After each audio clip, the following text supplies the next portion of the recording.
Beneath the familiar hum of modern cities and the quiet rustle of ancient olive groves, a forgotten world sleeps. Layers of dust and time have sealed away the stories of entire peoples, their marketplaces, their temples, their triumphs, and their fears, compressing them into silent layers of earth. Archaeologists brush away this dust like patient detectives, uncovering not just pottery and stone, but the ghosts of a civilization that existed long before the names we know so well. They find evidence of a vibrant, complex, and often turbulent land, a place that would one day be called Israel, but for now was known by another name, Canaan. This is a story that begins not with a single tribe or a single revelation, but in the sprawling, sun-baked tapestry of city-states and cultures that thrived and struggled in the shadow of giants. It's a world waiting to be rediscovered, a foundation upon which a truly epic history would be built. I'm glad you're here, wishing you peace, rest, and maybe a little historical inspiration before sleep. Take a moment to like the video and subscribe, but only if you genuinely enjoy what I do here. And as our story begins in this ancient land, I'd love to know where you are listening from and what time it is for you. Please share your location and local time in the comments below.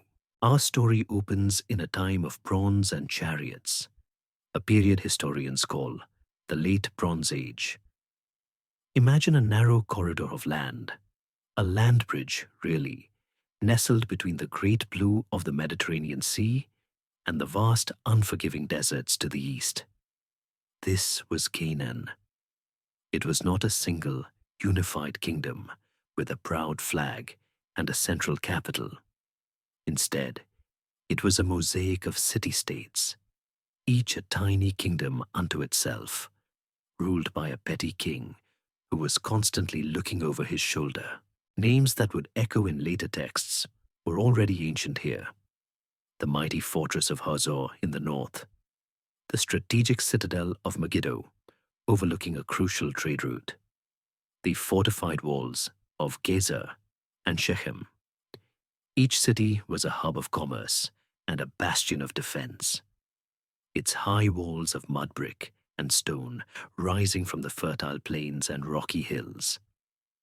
Within these walls, life was a symphony of smells and sounds, the bleating of sheep being herded through the gates at dusk, the clang of the coppersmith's hammer, the scent of baking flatbread mixing with cumin and incense from a household shrine. This collection of cities was perpetually caught in a geopolitical vice. To the south lay the colossal power of Egypt, a golden empire ruled by god-kings, the pharaohs of the new kingdom. Their influence was everywhere. Egyptian garrisons were stationed in key cities, and Egyptian officials oversaw the collection of tribute, grain, wine, oil, timber, and perhaps, most importantly, people. To the north and east, the rival Hittite Empire loomed from the Anatolian plateau, another superpower with its own ambitions. The kings of Canaan were, in essence, glorified city managers in a territory contested by giants. Their existence was a delicate balancing act of diplomacy and appeasement. We know this not from grand monuments, but from a remarkable archaeological find in Egypt, the Amarna letters. These were clay tablets, a sort of royal filing cabinet of diplomatic correspondence, sent from the vassal kings of Canaan to their overlord, the pharaoh Akhenaten. Reading them feels like eavesdropping on history. They are filled with desperate pleas and passive-aggressive complaints. One king begs for a few Egyptian soldiers to protect him from a rival. Another complains that a neighboring ruler has stolen his wagons.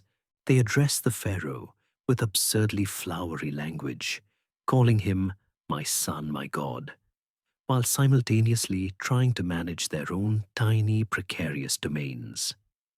It paints a picture of a land simmering with internal rivalries, all under the watchful and often indifferent eye of Egypt. The people living in this land, the Canaanites, were not a single ethnic group, but a collection of related peoples sharing a common culture. They were master craftsmen, producing exquisite pottery, intricate ivory carvings, and fine metalwork that was traded throughout the eastern Mediterranean. They were farmers, their lives dictated by the rhythm of the seasons, the winter rains that filled the cisterns, and the summer sun that ripened the grapes and olives. And they were deeply religious. Their gods were earthy and elemental, tied to the very forces of nature they depended on. The head of their pantheon was the wise, distant high god, El. But the real star of the show was often his son, Baal, the powerful storm god who rode the clouds. Baal was the god of thunder and life-giving rain, and his yearly battle against Mot, the god of death and sterility, mirrored the agricultural cycle of planting and harvest, of life and dormancy. Their worship took place on high places, hilltops crowned with sacred groves or standing stones, and within temples where priests offered sacrifices to ensure the land's fertility. It is a historical irony that much of what we know about Canaanite religion comes from the texts of their eventual successors, the Israelites, who defined themselves in fierce opposition to these very practices. This presents a fascinating historical mystery. How do we reconstruct a culture when its story has been told almost exclusively by its adversaries? We are left to piece together their world from archaeological clues and to read between the lines of texts that sought to erase them. As the 13th century BC wore on, this entire world order began to show signs of decay.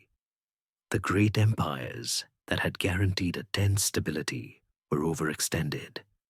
The mighty Hittites were weakening, and even Egypt, the eternal kingdom, was beginning to pull back its garrisons and lose its grip on its northern territories. A profound and mysterious disruption was sweeping across the ancient world, an event we now call the Late Bronze Age collapse. Trade routes were severed, cities were burned and abandoned, literacy declined, and from the sea came mysterious raiders, known in Egyptian records as the Sea Peoples, who toppled kingdoms from Greece to the Levant. The world of the Amarna letters, with its squabbling vassal kings and its Egyptian overlords, was coming to a violent and sudden end. A power vacuum was opening up in the hills of Canaan. Into this chaotic, uncertain world of collapsing empires and crumbling cities, a new people with a new story and a new god were about to emerge. Their origins are one of history's most debated subjects, but their impact would be undeniable.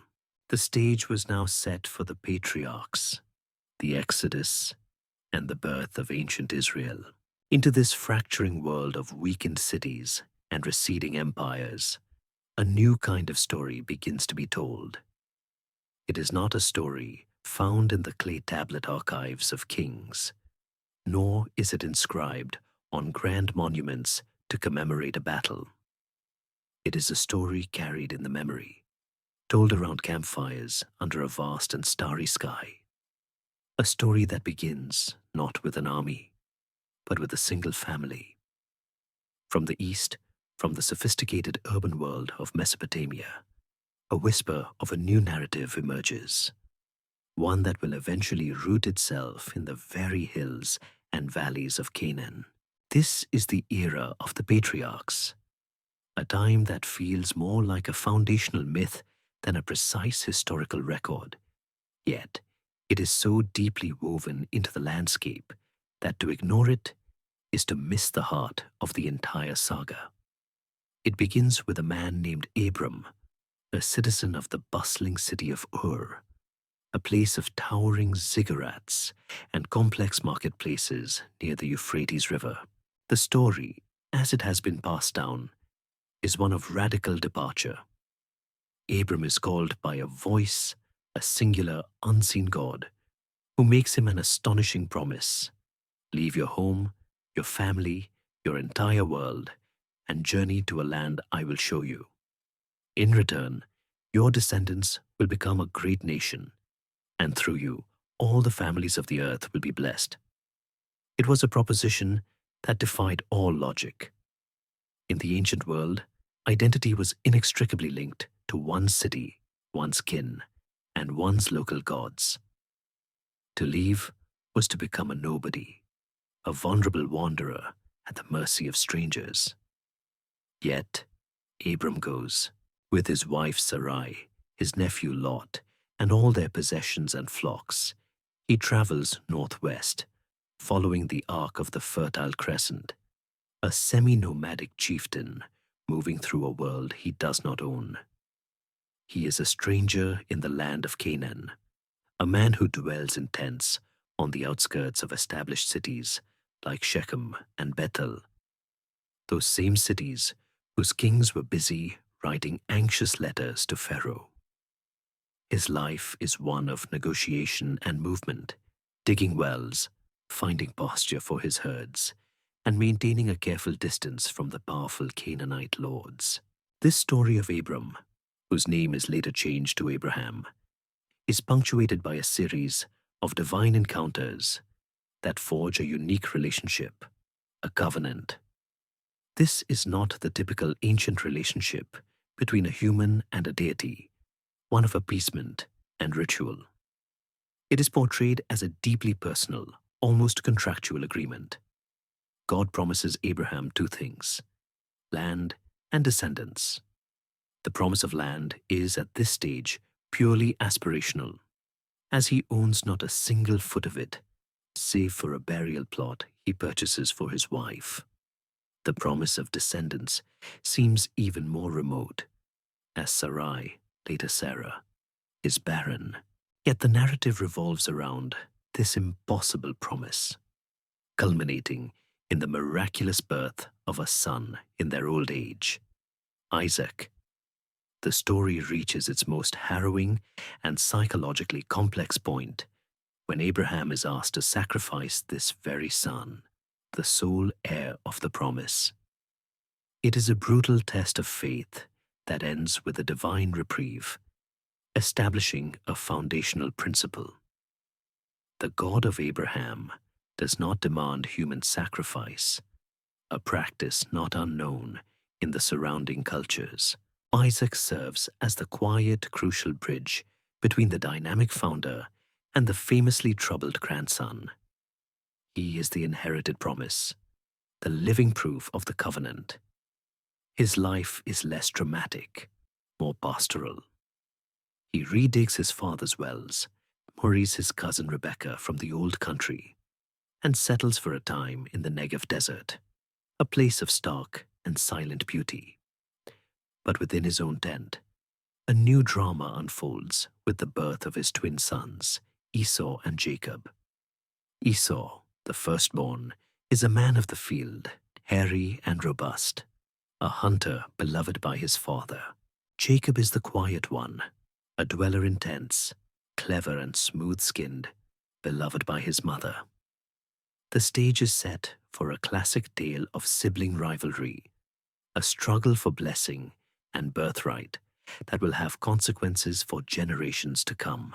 Jacob's story is where the family saga becomes wonderfully and messily human.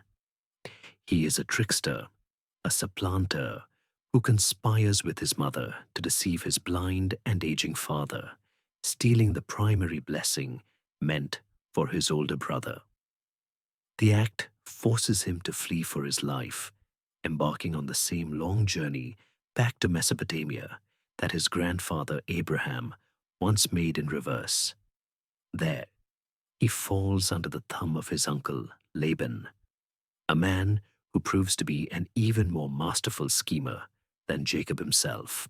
Jacob is tricked into marrying the wrong sister, Leah, and must work for 14 long years for the woman he truly loves, Rachel. Over 2 decades, through cunning animal husbandry and sheer persistence, he builds a massive family, 12 sons and a daughter, and amasses great wealth in flocks. His journey back home to Canaan is one of trepidation, fearing the reunion with the brother he wronged so many years ago. The night before their meeting, he engages in a mysterious all-night wrestling match with an unnamed being, divine or angelic. The text is ambiguous. By dawn, though he walks with a limp, he is given a new name, Israel, which can be understood as one who struggles with God. In that moment, the story of a man and his family becomes the story of a people. His 12 sons will become the symbolic forefathers of the 12 tribes of Israel. Now, the great historical mystery surrounding these tales is their relationship to fact. No inscription from Egypt or Mesopotamia mentions Abraham. No archaeological dig has ever uncovered a sign that says Jacob was here. For a long time, scholars have concluded that these are not historical figures in the way a pharaoh or a Hittite king is. Yet, to dismiss them as mere fiction is to miss the point.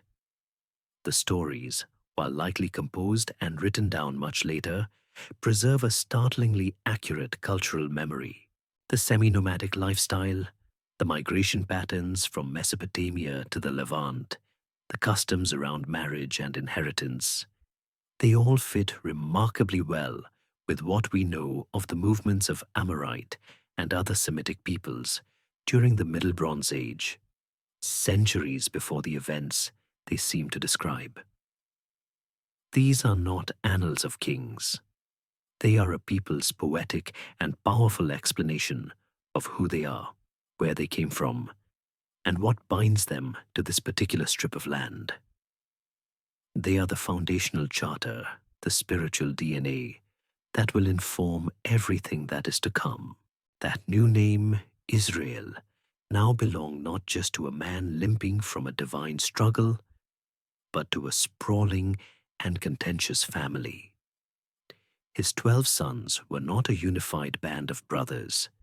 They were the seeds of 12 rivalrous tribes, a collection of half-brothers born from 4 different mothers, simmering with the jealousies and favoritism that so often define a large family. And at the heart of this tension was one boy, Joseph. He was the firstborn son of Rachel, Jacob's beloved, long barren wife, and the old man doted on him shamelessly. This love was made visible to all in the form of a gift, a special coat often translated as one of many colors, but more likely a luxurious garment with long sleeves, the kind worn by overseers or royalty, not by shepherds who needed their arms free for work. To his 10 older brothers, this coat was a constant, galling reminder of their secondary status. Joseph, for his part, did little to help the situation. He was a dreamer, and he shared his dreams with an adolescent lack of tact. Dreams in which his brothers' sheaves of grain bowed down to his. Dreams in which the sun, moon, and 11 stars bowed before him. To them, it was the height of arrogance, the final straw on a pile of long-held resentments. The breaking point came in the fields near Shechem. The older brothers were pasturing the flocks, and Jacob sent Joseph out to check on them. Seeing him approach from a distance, a speck of finery in the dusty landscape, their simmering hatred boiled over. A conspiracy was hatched in the heat of the day. Their initial impulse was brutal and direct, to kill him and throw his body in one of the dry cisterns that dotted the landscape, concocting a story about a wild animal. Only the intervention of the eldest Reuben tempered their rage. He suggested they throw him in the pit alive, secretly planning to rescue him later. But plans, as they so often do, went awry. While Reuben was away, another brother, Judah, made a more pragmatic and perhaps even crueler suggestion. Why stain their hands with his blood when they could profit from their problem? At that moment, a caravan of Ishmaelite traders appeared, their camels plodding along the ancient trade route that led down to Egypt. And so, for 20 pieces of silver, the favored son was sold into slavery.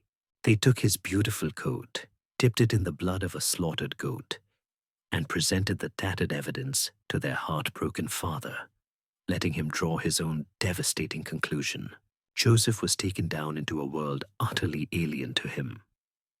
The pastoral, semi-nomadic life of Canaan, with its rocky hills and familial tents, gave way to the overwhelming scale and rigid structure of Egypt. The Nile River Valley was a place of monumental stone temples, a bewildering pantheon of animal-headed gods, and a deeply ordered society ruled by a divine king. Yet, even as a slave in the house of a high-ranking official named Potiphar, Joseph's inherent talent for administration and leadership shone through. He was capable, honest, and everything he managed seemed to prosper, earning him the complete trust of his master. But his good looks and good fortune attracted the unwanted attention of Potiphar's wife. When he rebuffed her advances, her frustrated desire turned to vindictive fury. She framed him, using his own cloak as false evidence, and Joseph, despite his innocence, was thrown into the royal prison. It was a place for political prisoners, a dungeon where one could be forgotten for years. But even here, in the darkness, his unique abilities surfaced.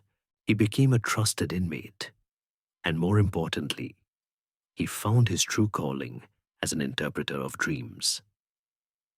He correctly deciphered the visions of two of Pharaoh's servants, the chief cupbearer and the chief baker, predicting the cupbearer's restoration and the baker's execution.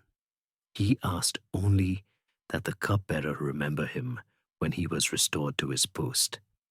But in the joy of his freedom, the cupbearer forgot.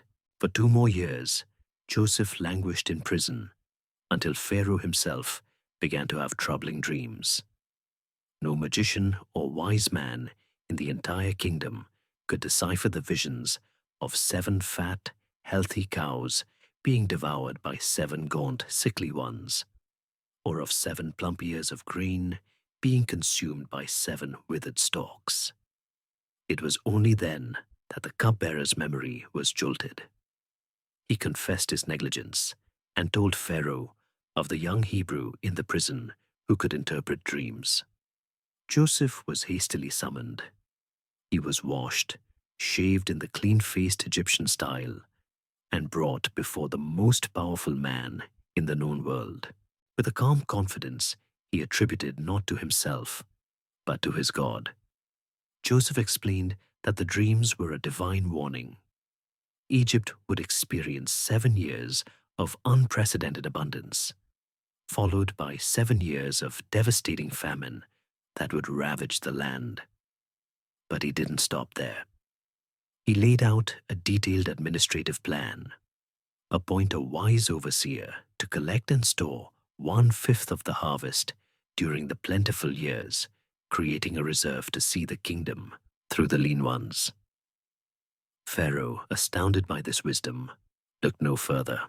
Joseph, the foreign slave from the dungeons, was elevated to vizier, second in command over all of Egypt.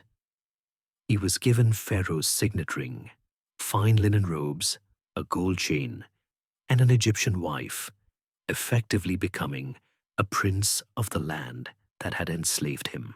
Years passed. The abundance came, and Joseph's storehouses overflowed with grain. Then the famine arrived, just as he had foreseen, its grip tightening not only on Egypt, but on all the surrounding lands, including the hills of Canaan, where his family still lived. Driven by hunger, Jacob sent his 10 sons, all but his youngest, Benjamin, down to Egypt to buy grain. They were brought before the powerful Egyptian administrator, this strange man who spoke their language through an interpreter and governed the food supply of the world. They bowed low before him, their faces to the ground, unknowingly fulfilling the very dreams of the sheaves that had sparked their murderous jealousy 2 decades earlier. Joseph recognized them instantly, but they had no idea who he was.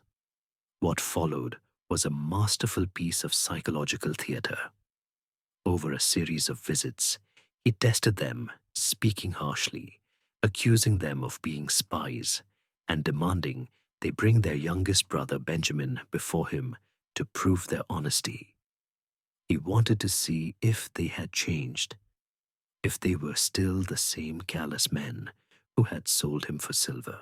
When he finally saw their genuine anguish and Judah's willingness to sacrifice his own freedom for Benjamin's, Joseph knew they were transformed. Overwhelmed, he sent all the Egyptians out of the room and, through uncontrollable sobs, revealed his identity. The story culminates with the migration of old Jacob and his entire clan down to Egypt, where they were settled in the fertile delta region of Goshen, a pastoral paradise. The family of Israel was safe, protected, and provided for within the borders of the Egyptian Empire. The story is a masterpiece of narrative, but like the tales of his forefathers, its literal historicity is a great mystery. Yet, the story is filled with authentic Egyptian details, from titles and names to customs and political structures. It powerfully explains how the promised people ended up not in the promised land, but as a growing, thriving, yet vulnerable minority in the land of the pharaohs, setting the stage for a story of enslavement and liberation that would shake the foundations of the ancient world. This idyllic picture of a Hebrew family finding refuge and flourishing in the heart of Egypt, settling in the best pasture lands, and living under the protection of a powerful vizier who was one of their own, presents a gentle narrative. Yet, when viewed through the cold, hard lens of Egyptian history, it begs a question. The Egyptians, especially in their powerful New Kingdom period, were a proud and often insular people, deeply traditional and generally convinced of their own cultural superiority. The idea that a native Egyptian pharaoh would take a foreign slave from prison, a Semite from Canaan no less, and elevate him to the highest office in the land seems to many historians rather unlikely. It would be like a medieval king appointing a peasant from a rival nation to be his prime minister. So does this make the story a simple fiction? Or perhaps, are we looking at the right story, but in the wrong historical context? To find a truly plausible setting for a tale like Joseph's, we must drift back into a fascinating, chaotic, and often misunderstood era of Egyptian history, the time of the Hyksos. For a long period before the rise of Egypt's glorious new kingdom, the central authority of the pharaohs had crumbled. This era, known as the Second Intermediate Period, was a time of division and weakness, and into this power vacuum came outsiders. From the northeast, from the lands of Canaan and Syria, Semitic-speaking peoples had been migrating into the eastern Nile Delta for generations. They came not as a conquering army, but as a slow, steady stream of traders, laborers, soldiers, and families seeking relief from famine, a pattern remarkably similar to the story of Jacob's clan. These Asiatics, as the Egyptians called them, settled heavily in the region, the very same fertile land of Goshen given to the Israelites. Over time, their numbers grew, and their leaders adopted Egyptian customs, titles, and writing, while still worshipping their own Canaanite gods, like Baal, alongside the Egyptian deities. Their capital city, Avaris, grew into a bustling, multicultural metropolis, a fusion of Levantine and Egyptian styles, and eventually, using advanced military technology like the powerful composite bow, and most devastatingly, the horse-drawn chariot, a weapon of war Egypt had never seen before. These foreign leaders seized control of northern Egypt.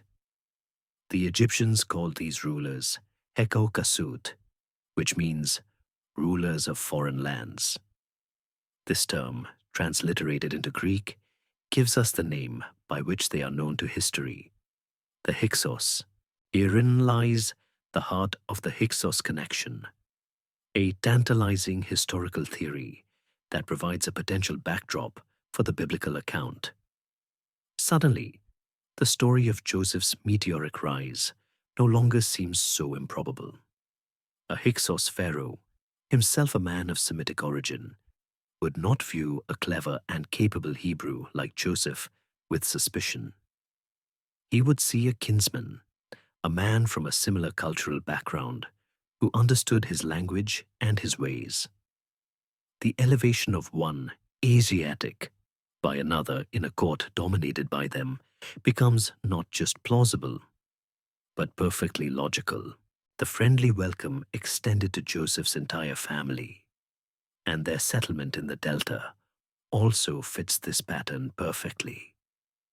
It would not be an isolated act of charity, but part of a much larger, ongoing migration of kindred peoples into a region governed by rulers who were themselves foreign. The story of Genesis, in this light, could be seen as a preserved cultural memory, a personalized and dramatized account of a real historical period when people from Canaan could not only live in Egypt, but could thrive and even rule there. The story of Joseph may not be about a single individual, but a reflection of a time when his success story was, in a broader sense, the story of his people. But every political situation is temporary, and the rule of these foreign kings was deeply resented by the native Egyptians, who still controlled the southern part of the country from their capital at Thebes. To them, the Hyksos were occupiers, an impurity to be cleansed from the sacred soil of Egypt. A fierce nationalistic fervor grew among the Theban princes, who began to see it as their divine duty to drive the foreigners out and reunify the two lands under a true Egyptian pharaoh. This sparked a series of brutal wars. The Thebans, having adopted the chariot and advanced weaponry of their rivals, began to push north. We have inscriptions from a pharaoh named Kamose, describing with relish his raids on Hyksos territory, boasting of how he made their women peer out from their roofs in terror. The final victory was achieved by his successor, Amosethpham, around the year 1550 BCE. He stormed the capital city of Avaris, driving the last of the Hyksos rulers back into Canaan and laying waste to their strongholds. He became the founder of the 18th dynasty and the celebrated unifier of Egypt, ushering in the new kingdom, the age of Tutankhamun, Hatshepsut, and Ramesses the Great. This violent expulsion is the other side of the Hyksos theory, the dark mirror to Joseph's success. For any Semitic peoples who remained in the Delta after the war, life would have changed overnight. The new all-Egyptian regime would have been intensely paranoid and xenophobic.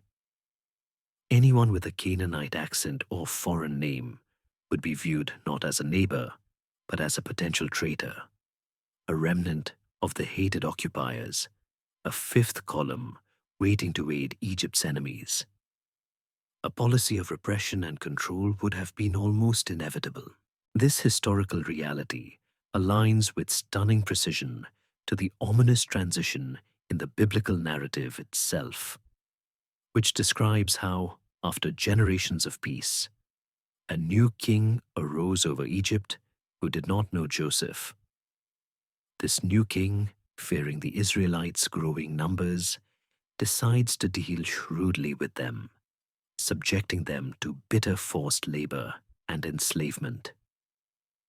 The Hyksos theory, therefore, provides a single, coherent framework for both the friendly reception and the subsequent brutal oppression. It is not without its problems. The timelines do not perfectly align with traditional biblical chronology, but it remains the most compelling historical speculation for the events that led the children of Israel from a position of privilege to one of bondage, crying out for a deliverer. The paranoia of this new dynasty of pharaohs, the native Egyptian rulers who had cast out the Hyksos, was not merely political, it was demographic.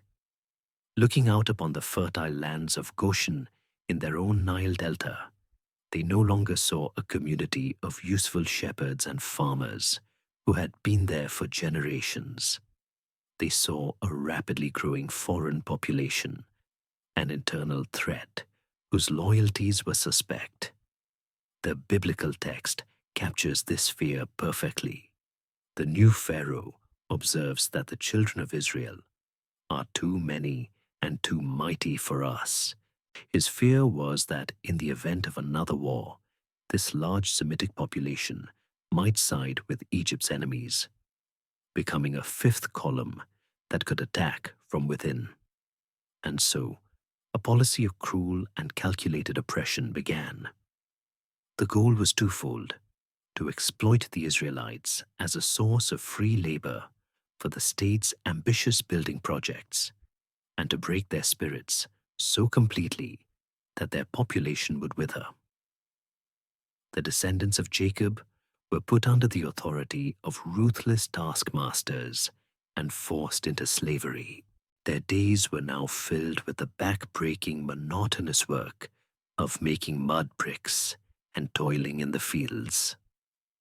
The land of Goshen, once a refuge, had become a concentration of forced labor, its people building the very store cities, Pithom and Ramesses, that would strengthen the empire that was crushing them. Yet a strange and frustrating thing happened. From the perspective of the Egyptian court, the plan backfired completely. The more the Israelites were afflicted, the more they seemed to multiply and spread.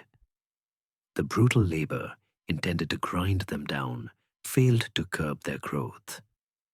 This demographic resilience only deepened Pharaoh's fear, driving him toward a darker, more direct solution.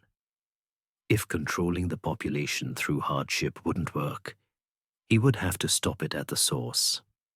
He summoned two of the Hebrew midwives, women named Shiphrah and Puah, for a secret meeting. The command he gave them was chilling in its simplicity. As they attended the Hebrew women in childbirth, they were to act as agents of the state. If the baby was a boy, he was to be killed immediately. If it was a girl, she could live. It was a clandestine policy of gender-selective infanticide, a secret war on the future of the Israelite people. But Pharaoh's plan, hatched in the silent halls of power, was undone by the quiet courage of these two women. Faced with an impossible moral choice, they chose their conscience over their king. They feared God, the narrative says, and they let the boys live. When a furious Pharaoh demanded to know why his orders were being ignored, they responded with a clever deception, a piece of inspired ethnographic subterfuge. They told him that the Hebrew women were simply too vigorous, giving birth so quickly that the midwives could never get there in time. It was a story that played on Egyptian stereotypes of foreigners as being more rustic and untamed, and for the moment, it worked. Frustrated by the failure of his covert plan, Pharaoh abandoned all pretense of secrecy. He escalated his genocidal policy into a public decree, a command issued to all his people. Every son born to the Hebrews was to be thrown into the Nile River, the great life-giving artery of Egypt, the source of all fertility and wealth, the sacred highway of the gods, was to become a mass grave for Israelite infants. One can only imagine the terror that gripped the community in Goshen. Every pregnancy was now a source of dread, every birth a moment of potential heartbreak. The cries of a newborn son would have to be muffled, his very existence a secret punishable by death. The river that watered their crops and quenched their thirst was now a constant, shimmering reminder of the king's murderous intent. It was in the midst of this darkness, this state-sponsored terror, that a man and a woman from the tribe of Levi defied the decree. A son was born to them, and seeing that he was a beautiful, healthy child, his mother, Jochebed, could not bring herself to obey the law. For 3 months, she hid him, a period of constant, nerve-wracking tension where every cry could mean discovery and death. But a growing baby cannot be hidden forever. As his lungs grew stronger, the risk became too great. And so, with a mixture of desperation and faith, she devised a plan. It was an act of both surrender and defiance. She wove a small basket, a tiny ark, out of papyrus reeds, and carefully sealed it with bitumen and pitch to make it waterproof. She placed her son inside and set the basket adrift among the thick reeds along the bank of the Nile, the very river designated as his tomb. His older sister, Miriam, was posted at a distance, a small, anxious sentinel, watching to see what would become of her brother. The fate of this child now rested in the hands of chance and the currents of the river. The story takes its most dramatic turn when a procession arrives at that very spot. It is Pharaoh's own daughter, coming down with her attendants to bathe. She notices the strange basket in the reeds and sends a servant to retrieve it. Opening it, she finds the baby, and he is crying. In that moment, the princess's heart is moved with compassion. She recognizes him immediately as one of the Hebrew children, a condemned child. At that precise instant, Miriam, with astonishing courage and quick thinking, steps out of her hiding place. She approaches the princess and asks, "Shall I go and call a nurse for you from the Hebrew women to nurse the child for you?" The princess agrees, and so Miriam runs to fetch her own mother. In a turn of profound irony, Jochebed is hired and paid by the Egyptian royal house to nurse her own son. The child is saved, protected by the very family that sought to destroy him. When he is old enough, he is brought to Pharaoh's daughter and is formally adopted as her son. She gives him the name Moses, explaining that it means, "I drew him out of the water." While the name is given a Hebrew meaning, it is strikingly similar to an Egyptian element in royal names like Thutmose or Ramesses, meaning is born. He would grow up a prince of Egypt, educated in all its wisdom, yet his origins lay in the slave pits of Goshen. This incredible birth story of a hero concealed in a vessel and set upon a river is not unique in the ancient world. It bears a remarkable resemblance to the much older birth legend of Sargon of Akkad, the great Mesopotamian king. But this echo of myth doesn't diminish its power. It enhances it, placing Moses in the archetypal tradition of the hero whose miraculous survival as an infant signals a world-changing destiny. To grow up a prince of Egypt with the secret knowledge of being a Hebrew slave must have been a profoundly disorienting experience. Moses was a man of two worlds, fluent in the language and customs of the royal court, yet bound by blood to the suffering people in the mud pits of Goshen. He was raised with privilege, but his identity was rooted in oppression. The narrative is silent on his childhood, but as a young man, this internal conflict finally erupted into action. He went out to see his kinsmen, to witness their burdens firsthand. He saw an Egyptian taskmaster mercilessly beating a Hebrew slave, and something within him, a lifetime of suppressed rage and divided loyalty, snapped. Looking around and seeing no one, he struck the Egyptian down and buried his body in the sand. It was a rash, violent act, the decision of a moment that would change his life forever. The next day, he discovered his secret was not safe. When he tried to intervene in a fight between two Hebrews, one of them threw the deed back in his face. "Who made you a prince and a judge over us? Do you mean to kill me as you killed the Egyptian?" The word was out. Realizing that Pharaoh would surely execute him for his crime, Moses fled, abandoning his title, his adopted family, and his entire life as a prince of Egypt. He ran east, deep into the Sinai wilderness, a fugitive with nothing but the clothes on his back. His flight led him to the land of Midian, a desert region inhabited by semi-nomadic tribes. Here, the former prince became a shepherd, a common wanderer. He found a new life, marrying Zipporah, the daughter of a local priest named Jethro, and for 40 years he lived in this quiet exile. This was a long and transformative period of unlearning. The arrogance and impatience of the Egyptian court were slowly burned away by the desert sun. The complex politics of the palace were replaced by the simple, enduring rhythms of the wilderness. Finding water, protecting the flock from predators, navigating by the stars. He learned the silence of the mountains and the patience of a shepherd. The man who had once tried to solve injustice with his own hands was being reshaped into something else entirely, humbled and weathered by the solitude of the desert.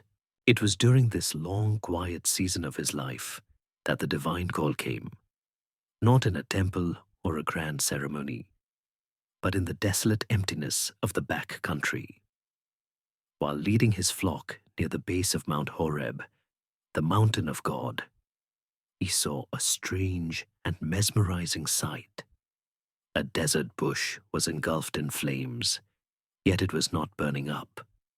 Its leaves were not turning to ash, its branches were not consumed.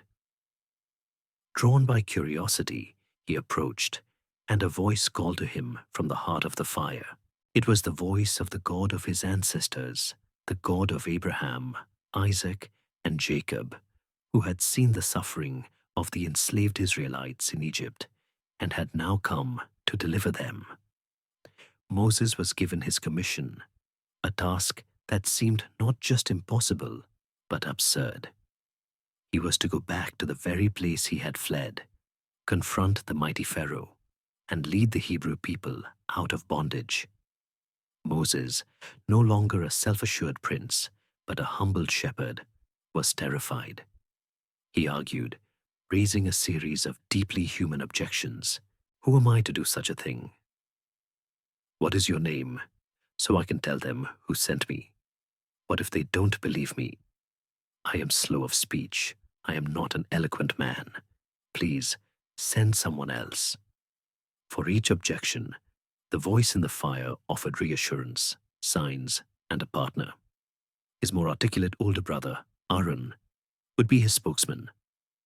And he was given a name for God, a mysterious and sacred name revealed as Yahweh, translated as I am who I am, or perhaps I will be what I will be. The name of a God defined not by a statue or a place, but by active, dynamic presence. Reluctantly, Moses returned to Egypt. With Aaron at his side, he went before Pharaoh and delivered the divine command, a simple but revolutionary message. Thus says Yahweh, the God of Israel, let my people go. Pharaoh, a man who considered himself a god on earth, was neither impressed nor intimidated. His response was one of pure contempt. Who is Yahweh, that I should obey his voice and let Israel go? I do not know Yahweh, and moreover, I will not let Israel go. To demonstrate his power, he made the slaves' lives even more miserable, ordering them to gather their own straw for brick-making while maintaining the same daily quota. The people suffered, and their hope curdled into resentment against Moses and Aaron. This arrogant refusal set the stage for a legendary confrontation, a cosmic showdown between the God of a powerless slave people and the entire pantheon of the most powerful empire on earth. This battle was fought through a series of 10 devastating plagues, an escalating campaign of ecological and psychological terror. Each plague seems targeted, not just to cause suffering, but to demonstrate the impotence of a specific Egyptian deity.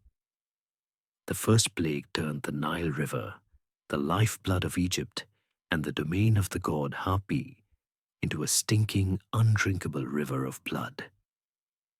Then came a tide of frogs, creatures associated with the fertility goddess Heket, swarming into every house and bedchamber. Then swarms of gnats, then flies. The Egyptian magicians, who had been able to replicate the first couple of signs, were soon overwhelmed, forced to admit to Pharaoh, "This is the finger of God." Yet with each plague, a curious refrain is repeated in the text. Pharaoh's heart was hardened. He would beg for relief when the affliction was at its peak, promising to let the people go, only to renege the moment the plague was lifted. It was a cycle of stubborn pride and temporary panic.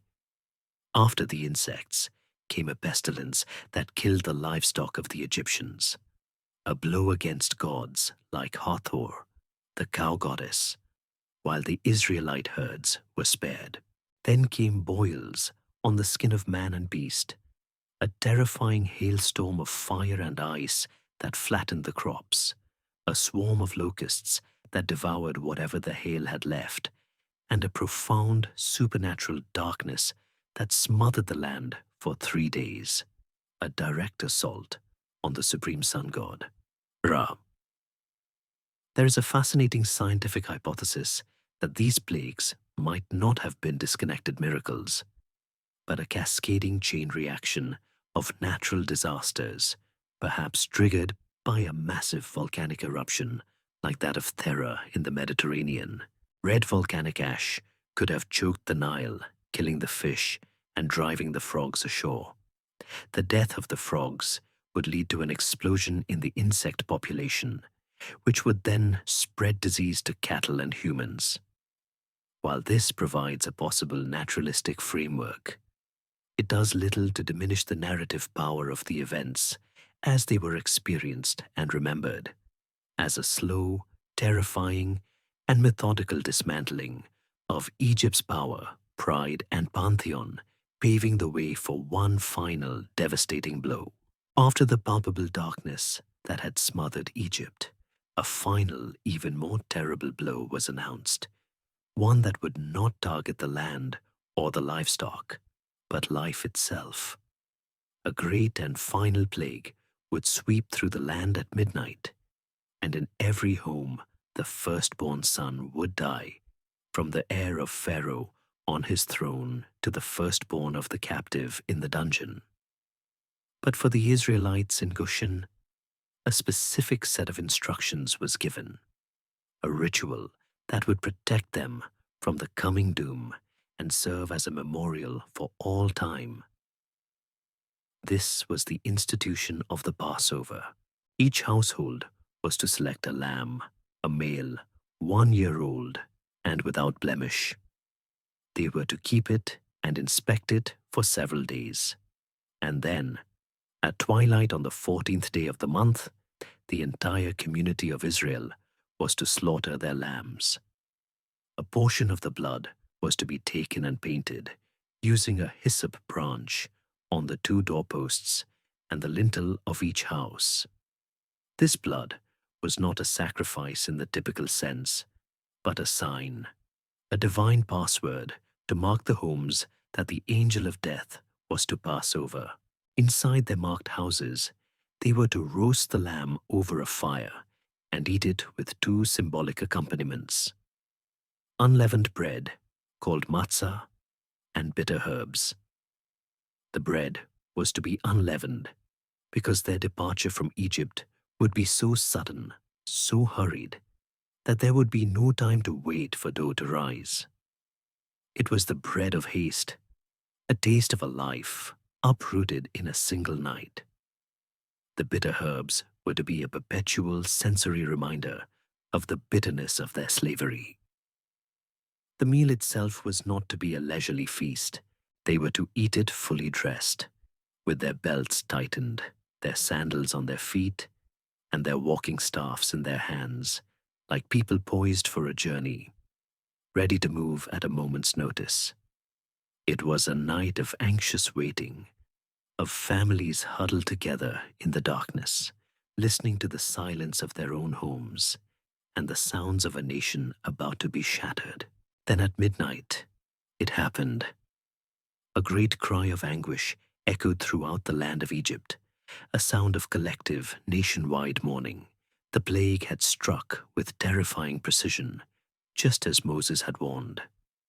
In every Egyptian household, not marked by the blood, there was death. The narrative is stark and unsparing. No home was spared. Pharaoh, finally and irrevocably broken, his own firstborn son now dead, summoned Moses and Aaron in the dead of night. All his pride, his stubbornness, and his claims to divinity were gone, replaced by the desperate plea of a grieving father. He did not just permit them to go, he begged them to leave, to take their people, their flocks, their herds, and anything else they wanted, and to be gone by morning. "Go," he said, "and bless me also." The terror among the Egyptian people was so great that they urged the Israelites to leave, pressing upon them gifts of silver, gold, and clothing, not out of generosity, but out of a desperate fear that if this strange people stayed 1 moment longer, all of Egypt would be dead.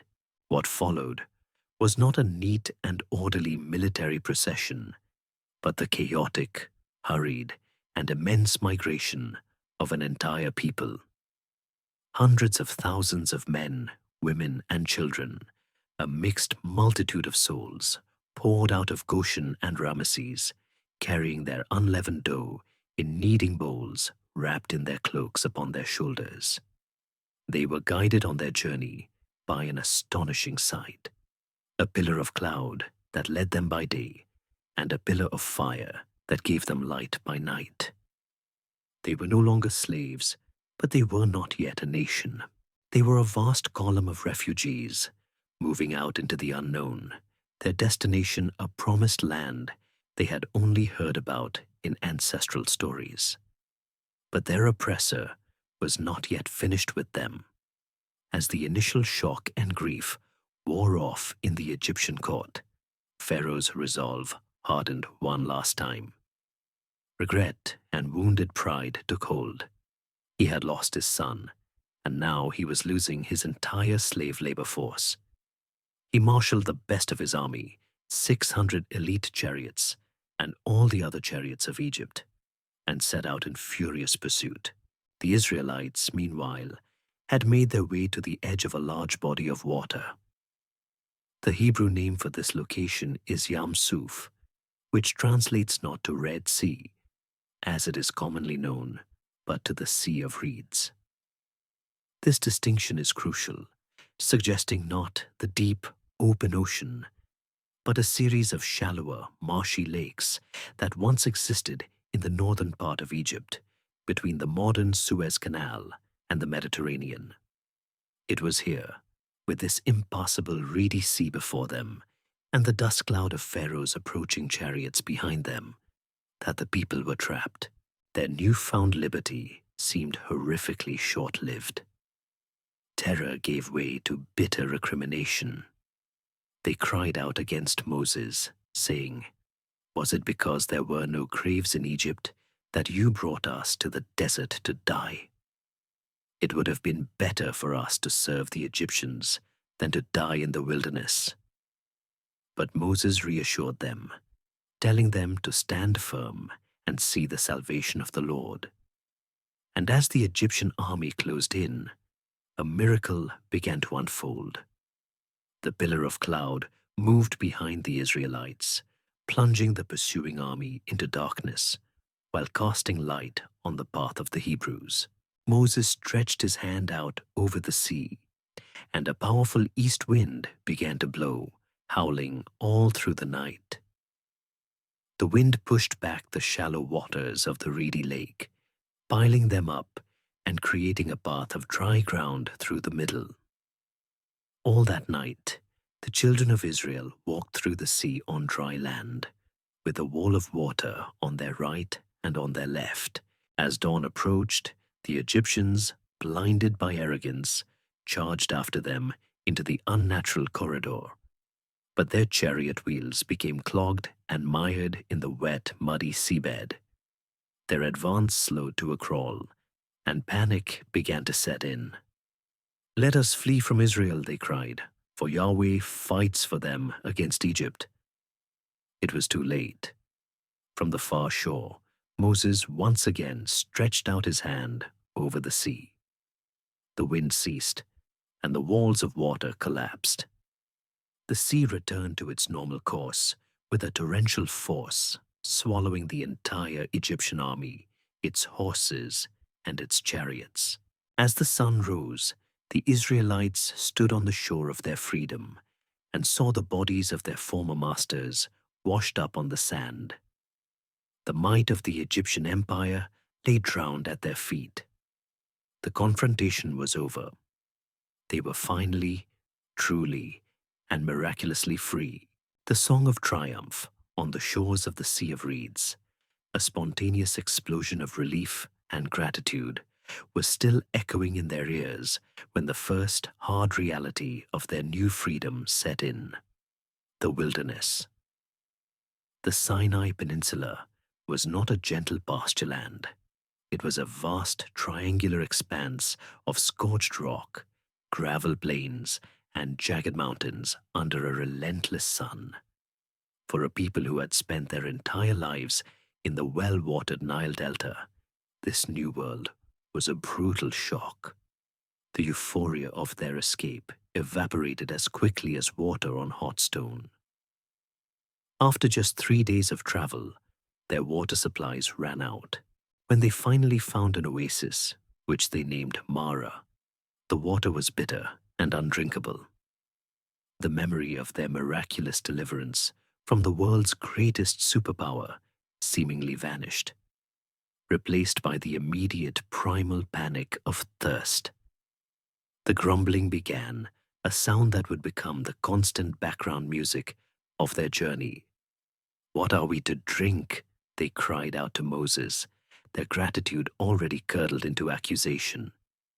This set the pattern for the weeks to come. A crisis, followed by a complaint against Moses, followed by a divine intervention. The bitter water was made sweet. When they ran out of the food they had carried from Egypt, they began to romanticize their slavery. "If only we had died by the hand of the Lord in the land of Egypt," they lamented.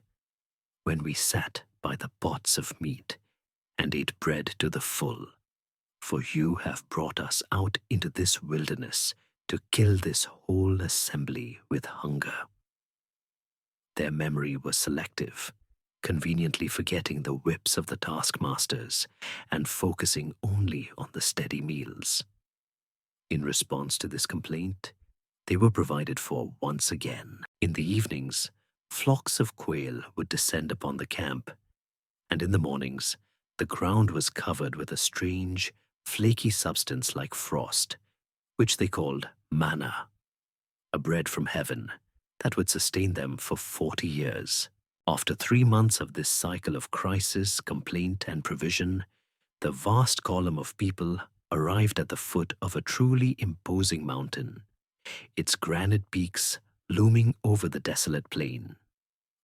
This was Mount Sinai, also known as Horeb, the same mountain where Moses had first encountered the burning bush. Here, in this place of stark and silent majesty, the real purpose of their journey was to be revealed. They were not just escaping from something, they were being led to something. Now the precise geographical location of this mountain is one of the great unsolved mysteries of biblical archaeology. Tradition, dating back to the 4th century CE, identifies it with a peak now called Jebel Musa in the southern Sinai Peninsula, where St. Catherine's Monastery stands today. Yet, there is no hard archaeological evidence from the supposed time of the Exodus to confirm a large population ever camped there. This lack of evidence has led scholars to propose a whole host of alternative locations, from mountains in the northern Sinai to peaks in the land of Midian, in what is now northwestern Saudi Arabia. But for the story of Israel, the exact coordinates are less important than the event that took place there. This mountain was to be the site of their national birth, the place where a covenant, a sacred and binding treaty, would be forged between this ragtag group of former slaves and the God who had rescued them. Moses went up the mountain into the thick cloud that now shrouded its peak and acted as the intermediary. He brought a message down to the people camped below. If they would obey God's voice and keep his covenant, they would become his treasured possession out of all the peoples on earth, a kingdom of priests and a holy nation. The people, still in the shadow of their recent deliverance, readily agreed. All that the Lord has spoken, we will do. With this acceptance, they were told to prepare for a direct encounter with the divine. They were to wash their clothes and consecrate themselves for 3 days. Boundaries were to be set up around the base of the mountain, and they were warned that anyone, man or beast, who even touched it would be put to death. A palpable sense of awe and dread descended upon the camp. On the morning of the 3rd day, the air itself seemed to change. A heavy cloud fell upon the mountain. There were peals of thunder and brilliant flashes of lightning. And then came a sound, a piercing, impossibly loud blast from a shofar, a ram's horn, that grew louder and louder until the entire camp of people trembled with fear. The mountain itself appeared to be on fire, wreathed in smoke like the smoke of a kiln, and it quaked violently. The people, terrified by this overwhelming sensory assault, this display of raw, untamed power, could not bear it. They shrank back from the boundaries and begged Moses, "You speak to us, and we will listen. But do not let God speak to us, or we will die." They had come face to face with the terrifying otherness of the divine, and they knew they needed a mediator to stand in the gap. It was in this context of awe and terror that the law was given. With the people watching from a safe distance, Moses received the terms of the covenant. the constitution of their new nation. The heart of this covenant, its unforgettable preamble, was the Decalogue, the Ten Commandments. These were not just a random list of rules, but the fundamental principles for a new kind of society, one founded on a relationship with this specific God. The first four commandments establish the nature of that exclusive relationship. You shall have no other gods before me, for it was Yahweh alone who brought them out of Egypt. You shall not make for yourself a carved image or idol, for this God could not be contained or manipulated in a physical form. You shall not take the name of the Lord your God in vain, using it for empty purposes. And you shall remember the Sabbath day, to keep it holy, a day of rest that broke the relentless cycle of labor they had known in Egypt. The remaining 6 commandments then laid out the blueprint for their relationships with one another, the horizontal dimension of the covenant. Honor your father and mother. You shall not murder.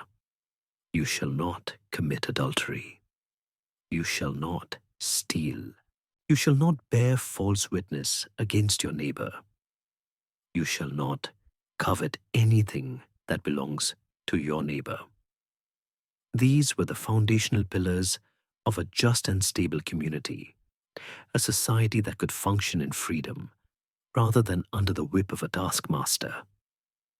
This was the moment that a disorganized rabble of refugees began to be forged into a nation, bound together not by a shared geography or a human king, but by a shared law and a common loyalty to the God who had met them in fire and thunder at the foot of the mountain.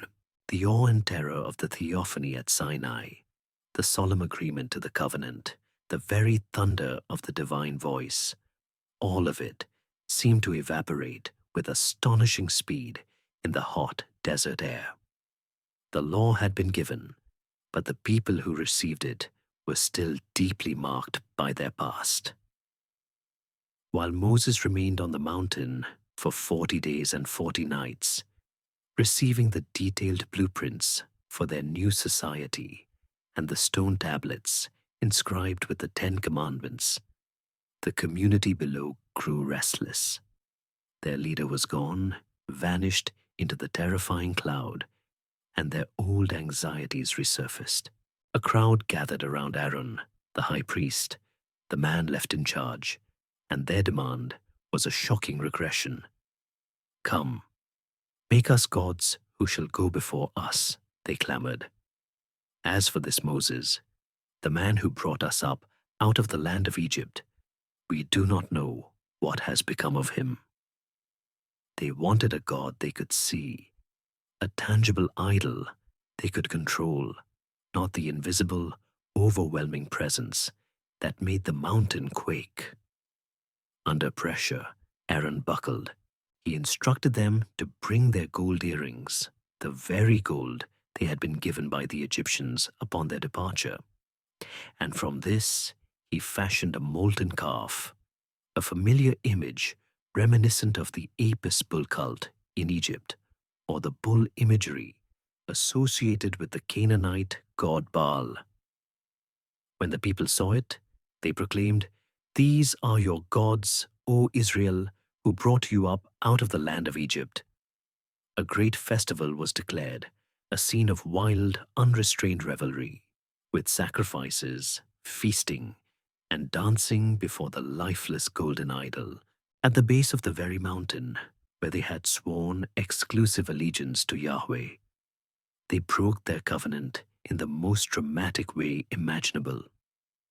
At that moment, Moses descended from the mountain, his face radiant from his time in the divine presence, the 2 stone tablets in his hands. As he saw the scene of idolatry, his anger blazed. He hurled the tablets to the ground, shattering them at the foot of the mountain, a powerful symbolic act showing that the covenant, so recently made, was now broken. After a grim period of judgment and reconciliation, the covenant was renewed, but the incident of the golden calf revealed a deep-seated spiritual immaturity that would continue to plague the Israelites. They eventually broke camp at Sinai, and after a long journey, arrived at an oasis on the southern border of Canaan called Kadesh Barnea. They were at the very threshold of the promised land. The goal of their entire journey was finally within reach. From here, Moses sent out a reconnaissance team of 12 spies, one leader from each of the 12 tribes, to scout out the land and its inhabitants. For 40 days, they traveled through Canaan, from the southern Negev desert up to the northern reaches. They saw for themselves that it was everything they had been promised. They returned to the camp, carrying a cluster of grapes so large it had to be carried on a pole between two men, a testament to the extraordinary fertility of the land. "It certainly does flow with milk and honey," they reported, confirming the ancient promise. But then, the report took a dark turn. 10 of the spies, overwhelmed by fear, began to speak of the obstacles. The cities were heavily fortified, with walls reaching up to the sky, and worse, the inhabitants were powerful and immense, descendants of the giant Anakim. Their report concluded with a statement of utter despair. "We are not able to go up against the people, for they are stronger than we are. And we seem to ourselves like grasshoppers, and so we seem to them." Only 2 of the spies, Caleb of the tribe of Judah and Joshua of the tribe of Ephraim, offered a dissenting voice. They urged the people to have courage, insisting that if the Lord was with them, they could certainly take the land. But their words were drowned out by a wave of collective hysteria. The pessimistic report from the majority ignited the people's deepest insecurities. All that night, the sound of weeping and wailing filled the camp. Their fear morphed into outright rebellion. Once again, they romanticized their suffering in Egypt and turned on their leaders. "Would that we had died in the land of Egypt, or would that we had died in this wilderness," they cried. "Let us choose a new leader and go back to Egypt." It was the ultimate act of faithlessness. After witnessing the 10 plagues, the parting of the sea, and the daily provision of manna, they chose to trust the fearful report of 10 men over the promise of the God who had delivered them. At the very border of their destination, they refused to enter. This rebellion at Kadesh Barnea was the point of no return. The divine judgment was swift and severe. The entire generation that had come out of Egypt, all those 20 years old and upward, who had seen the miracles and still refused to trust, would be barred from entering the promised land. Their wish to die in the wilderness would be granted. They were sentenced to wander for 40 years, a year for each day the spies had scouted the land, until every last one of them had perished. Their children, the very ones they claimed would be taken as plunder by the Canaanites, would be the ones to inherit the promise. But only after growing up in the harsh discipline of the desert, of that entire adult generation, only the 2 faithful spies, Joshua and Caleb, would live to cross the Jordan. Thus began the long, monotonous, and transformative period of wandering. The 40 years were not a time of linear progress, but of aimless drifting, a long, painful holding pattern. They were a generation under a death sentence, and their time in the desert was a furnace designed to purge them of their slave mentality, their fear, their dependency, their chronic complaining, and to forge their children into a tougher, more resilient people. The narrative highlights further rebellions, like that of a man named Korah, who led an uprising against the leadership of Moses and Aaron, only to be swallowed up by the earth. It was a period of slow generational change. A new generation grew up who had no memory of Egypt. Their entire reality was the wilderness. Their daily bread was the mysterious manna. Their only guide was the pillar of cloud and fire. Their law was the law received at Sinai. The historical reality of these wanderings is much like the Exodus itself, debated by archaeologists. The biblical number of over 600,000 men is seen by most scholars as impossibly large for the Sinai ecosystem to support. Such a massive group would have left behind extensive archaeological evidence, yet none has ever been found. It is more likely that the Hebrew word Eleph, translated as thousand, could also mean clan or military unit, which would result in a much smaller, more plausible number. But regardless of the precise numbers or the ability to trace their campsites, the story of the 40 years became Israel's defining national memory of failure, judgment, and grace. A long, difficult boot camp that was necessary to transform a generation of slaves into a nation ready for conquest. As the 40th year in the wilderness drew to its close, the sentence passed at Kadesh Barnea was fulfilled. An entire generation lay buried in the desert sands, their story a testament to the tragic consequences of fear and faithlessness. A new generation, forged in the discipline of the desert, now stood poised on the plains of Moab, east of the Jordan River, ready to claim the promise their parents had forfeited. But before they could cross, their iconic leader, Moses, the man who had confronted Pharaoh, received the law from God and guided them for 4 decades, had to say his farewell. He too was part of that first generation and was forbidden from entering the land. He gathered the people and delivered a series of powerful final speeches, a retelling of their journey and a passionate restatement of the covenant, a collection of addresses that would become the book of Deuteronomy. Then he formally laid his hands on his chosen successor, Joshua, a man who had stood with him since the beginning and who, along with Caleb, had been one of the 2 faithful spies.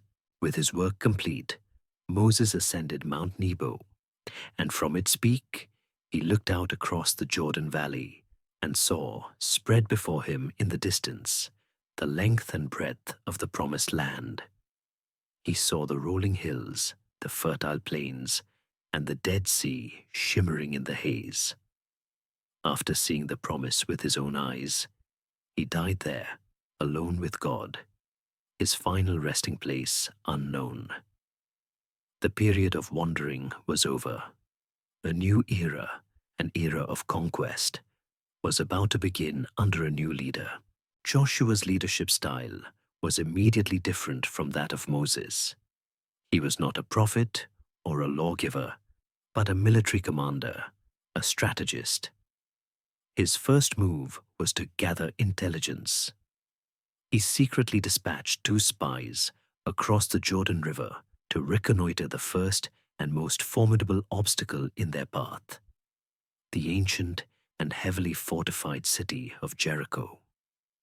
Jericho was one of the oldest cities in the world, a strategic oasis city that controlled the main approach into the hill country of Canaan. The spies slipped into the city and found refuge in the most unlikely of places, the house of a prostitute named Rahab, whose home was built into the city's outer wall. The king of Jericho soon learned of their presence and sent soldiers to capture them. But Rahab, in a remarkable act of defiance and faith, hid them under stalks of flax drying on her roof. She then explained her actions. The people of Jericho, she said, were paralyzed with fear. They had all heard the stories of what the God of Israel had done to the Egyptians at the Sea of Reeds and to the Amorite kings east of the Jordan. She had come to believe that this God was the true God of heaven and earth. She made a pact with the spies. In exchange for her help, they were to spare her and her entire family when the city was taken. They agreed, instructing her to hang a scarlet cord from her window as a sign, a marker of safety that eerily echoed the blood on the doorposts in Egypt. She then helped them escape through her window, and they returned to Joshua with a crucial piece of information. The land was ripe for the taking, its inhabitants already defeated by fear. With this intelligence in hand, Joshua prepared the people to cross the Jordan River. It was the time of the spring harvest, when the snowmelt from Mount Hermon caused the Jordan to overflow its banks, turning it into a wide, muddy, and impassable torrent. To cross at this moment seemed impossible, but it was to be the site of a foundational miracle for this new generation. Joshua commanded the priests to take up the Ark of the Covenant, the sacred golden box that symbolized God's presence, and to walk into the raging river. The moment their feet touched the water's edge, the flow of the river was cut off. The waters coming down from the north piled up in a single heap far upstream, while the water flowing down to the Dead Sea ran out, creating a wide, dry riverbed. It was a stunning echo of the parting of the Sea of Reeds, a clear and powerful sign to this new generation that the same God who had saved their parents from Pharaoh was now with them, ready to lead them into Canaan. The entire nation walked across the Jordan on dry ground, opposite the city of Jericho. To ensure this moment was never forgotten, Joshua instructed one man from each of the 12 tribes to take a large stone from the middle of the riverbed. These 12 stones were set up as a memorial at their first campsite in the new land, a permanent, physical reminder of their miraculous entry. Now, inside the promised land, they faced the walls of Jericho. But the strategy for capturing the city was to be one of the strangest in the annals of military history. There would be no siege engines, no battering rams, no scaling ladders. The battle plan was a ritual of psychological and spiritual warfare. For 6 days, the Israelite army, led by 7 priests carrying ram's horns and the Ark of the Covenant, was to march around the city one time. They were to do so in complete and utter silence, the only sound being the mournful, continuous blast of the shofars. One can only imagine the unnerving effect this had on the people watching from Jericho's walls, this silent, relentless circling of an entire army day after day. Then, on the 7th day, the instructions changed. They were to circle the city not once, but 7 times. On the final circuit, the priests were to blow a long, sustained blast on their horns, and at that signal, the entire army was to break its week-long silence and let out a single, massive war cry. The people followed the commands precisely, and as the final trumpet blast sounded and the great shout went up from the throats of the assembled nation, the seemingly impregnable walls of the city collapsed. The text says they fell down flat, allowing the Israelite soldiers to charge straight into the now defenseless city. Here, however, we encounter one of the most significant and perplexing conflicts between the biblical narrative and modern archaeology. Decades of excavations at the site of ancient Jericho have failed to find evidence of a walled city that was destroyed in the late Bronze Age, the time when the conquest is traditionally dated. The massive defensive walls that have been unearthed belonged to a much, much earlier period and were already in ruins long before Joshua's time. This archaeological silence presents a profound mystery. Is the story a later tale created to explain the ancient ruins? Was the biblical Jericho at a different, undiscovered location? Or are there other factors we don't yet understand?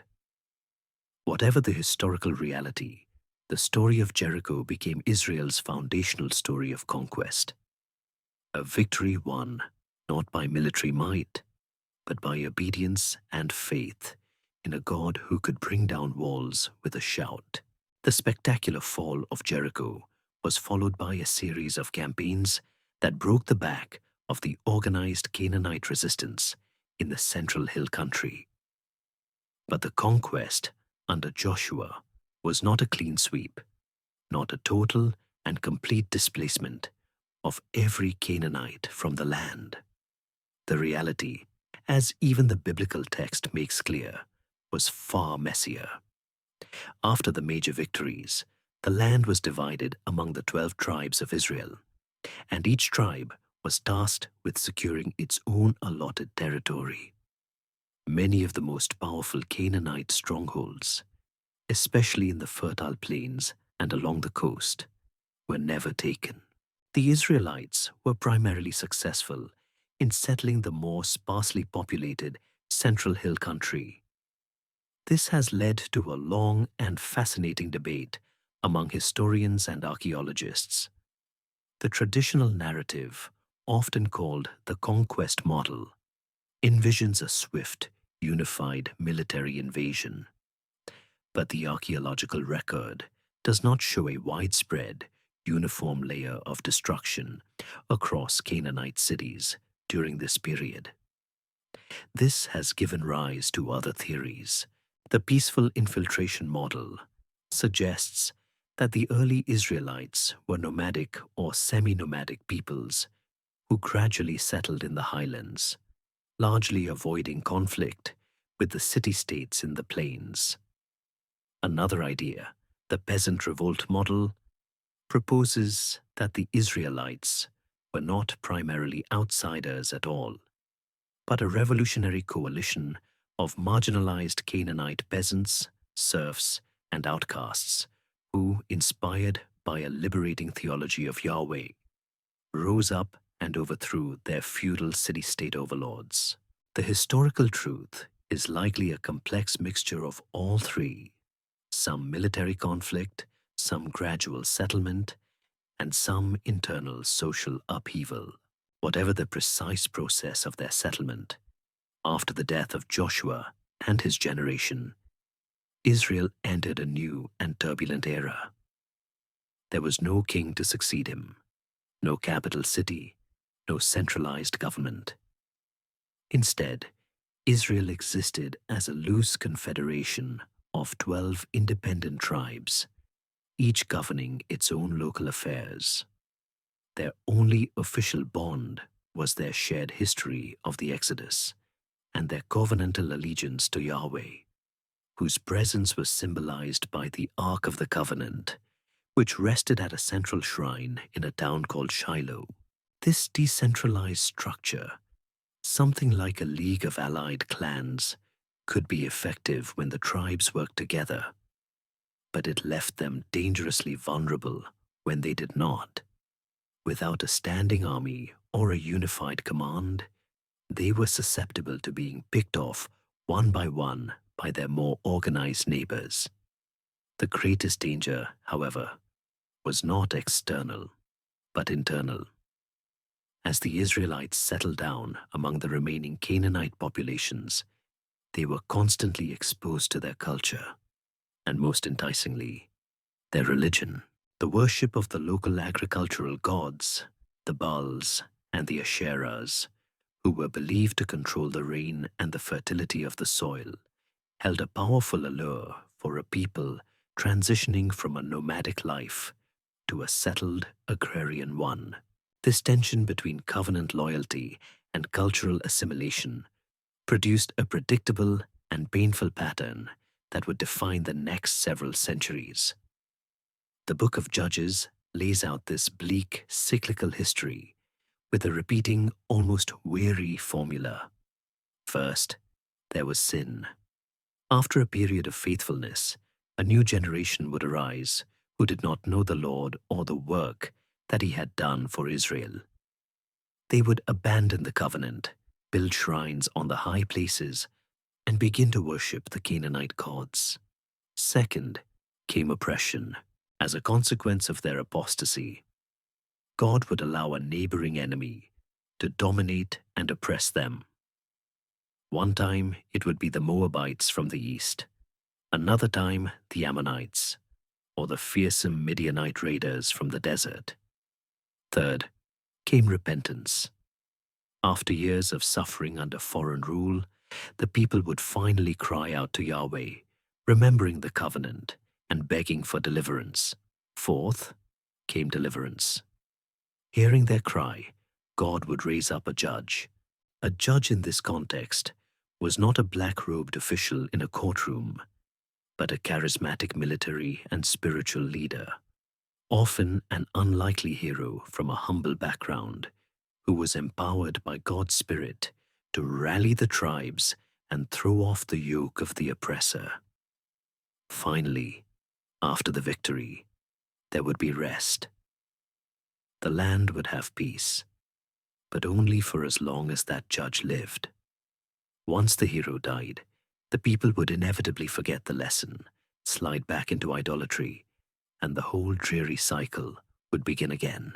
The stories of these judges are some of the most vivid and earthy in the entire biblical narrative. There was Deborah, a prophetess and the only female judge, who would sit under a palm tree and dispense wisdom. When the Israelites were being crushed by the Canaanite king Jabin and his commander Sisera, who possessed 900 iron chariots, she summoned a timid general named Barak and commanded him to lead an army of 10,000 men into battle. Barak agreed, but only if Deborah would go with him. She did.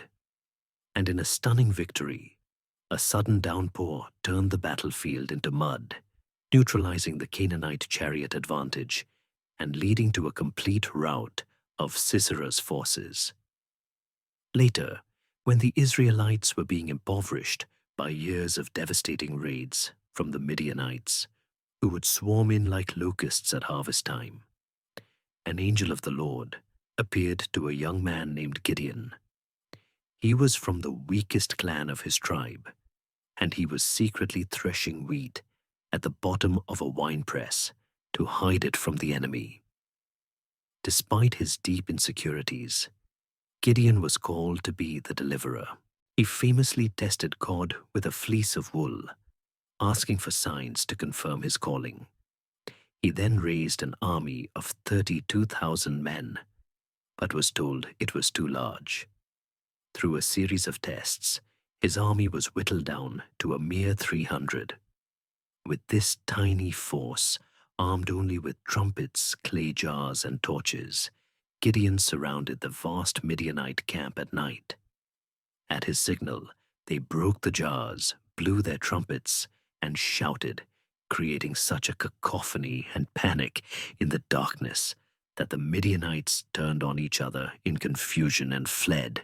These were not stories of professional soldiers, but of farmers and prophets, men and women called from obscurity in a moment of crisis. This long, chaotic period, with its cycle of violence and temporary relief, ultimately exposed the weakness of the tribal system. The era is perfectly summarized by the final ominous sentence in the book of Judges. In those days, there was no king in Israel. Everyone did what was right in his own eyes.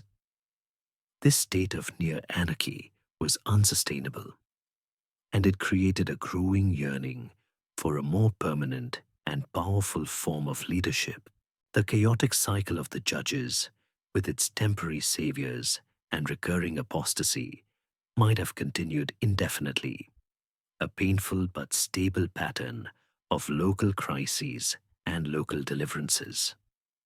But a new and far more dangerous threat was beginning to coalesce on the coastal plain.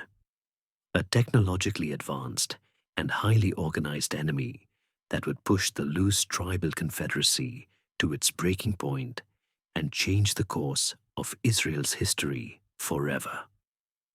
They were known as the Philistines. Their arrival in Canaan was part of the same great upheaval that marked the end of the Bronze Age, the one that had weakened the Egyptian and Hittite empires. We first meet their ancestors in Egyptian records, which speak of the Sea Peoples, a confederation of maritime raiders who swept down from the Aegean and the coasts of Anatolia, leaving a trail of destruction across the eastern Mediterranean. One of these groups, called the Peleset in the inscriptions of Pharaoh Ramesses III, was defeated in a great battle and prevented from entering Egypt, but was subsequently allowed to settle in the fertile southern coastal plain of Canaan. These were the people who would become the Philistines. They were not native to the land. Their pottery, their architecture, and their names were distinct from their Semitic neighbors, bearing a closer resemblance to the Mycenaean Greek world. They established a powerful confederation of 5 independent city-states: Ashdod, Ashkelon, Ekron, Gath, and Gaza, known as the Philistine Pentapolis. And from this foothold, they began to look eastward, with ambitions to expand into the Israelite hill country. What made the Philistine threat so different and so much more formidable than that of the Moabites or the Midianites was a combination of superior organization and superior technology. While Israel was a patchwork of squabbling tribes, the Philistines were a cohesive and centrally governed military society. But their true advantage, the one that struck terror into the hearts of their opponents, was their mastery of a revolutionary new technology: iron. The world was slowly transitioning from the Bronze Age to the Iron Age, and the Philistines were at the forefront of this change. They held a near monopoly on the complex and secretive process of smelting iron ore to forge weapons that were harder, stronger, and held a sharper edge than anything made of bronze. An Israelite farmer with a bronze-tipped spear stood little chance against a Philistine soldier armed with an iron sword and a coat of mail. This technological gap created a state of military and economic dependency. The biblical text notes with a tone of despair that during the height of their power, there was no blacksmith to be found throughout all the land of Israel, because the Philistines shrewdly prevented them from developing the technology. If an Israelite wanted to sharpen his plowshare or his axe, he had to go down to a Philistine smith and pay for the service. They were disarmed and outmatched, a Bronze Age people facing an Iron Age foe.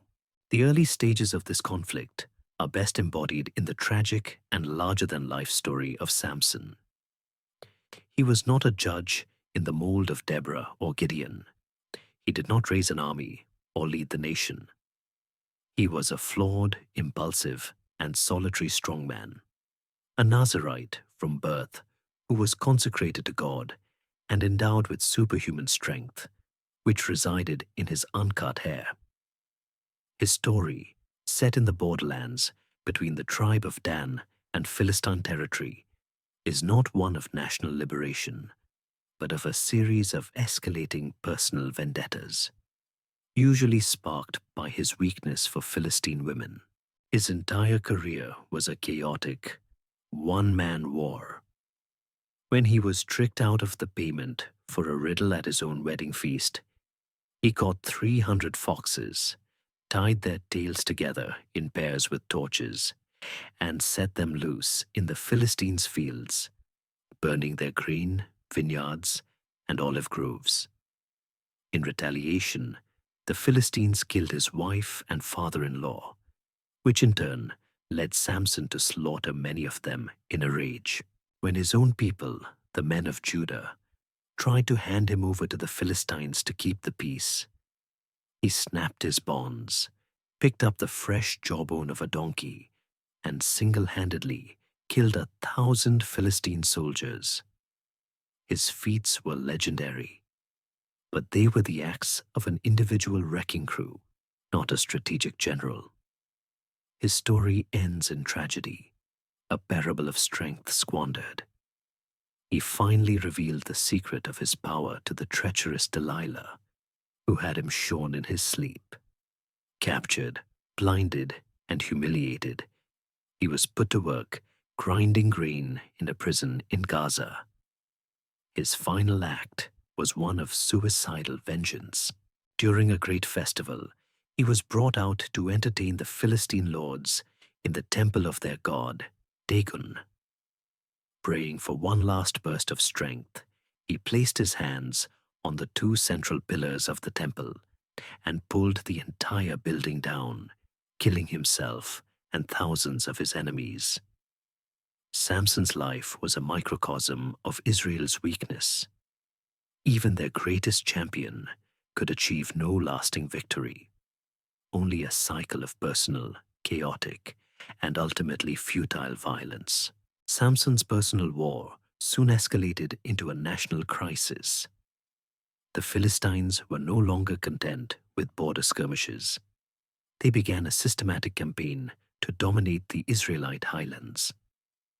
The decisive moment came at a battle near a place called Aphek. The tribal militias of Israel were no match for the organized Philistine army. In a desperate move, the Israelites brought the Ark of the Covenant from its shrine at Shiloh to the battlefield, treating it like a magical talisman that would guarantee victory. But their plan backfired catastrophically. The Philistines routed the Israelite army, killing 30,000 foot soldiers, and in the ultimate act of humiliation, they captured the Ark of God. The news of this disaster was so devastating that when it reached the aged high priest, Eli, back in Shiloh, he fell from his chair, broke his neck, and died. This was a theological crisis of the highest order.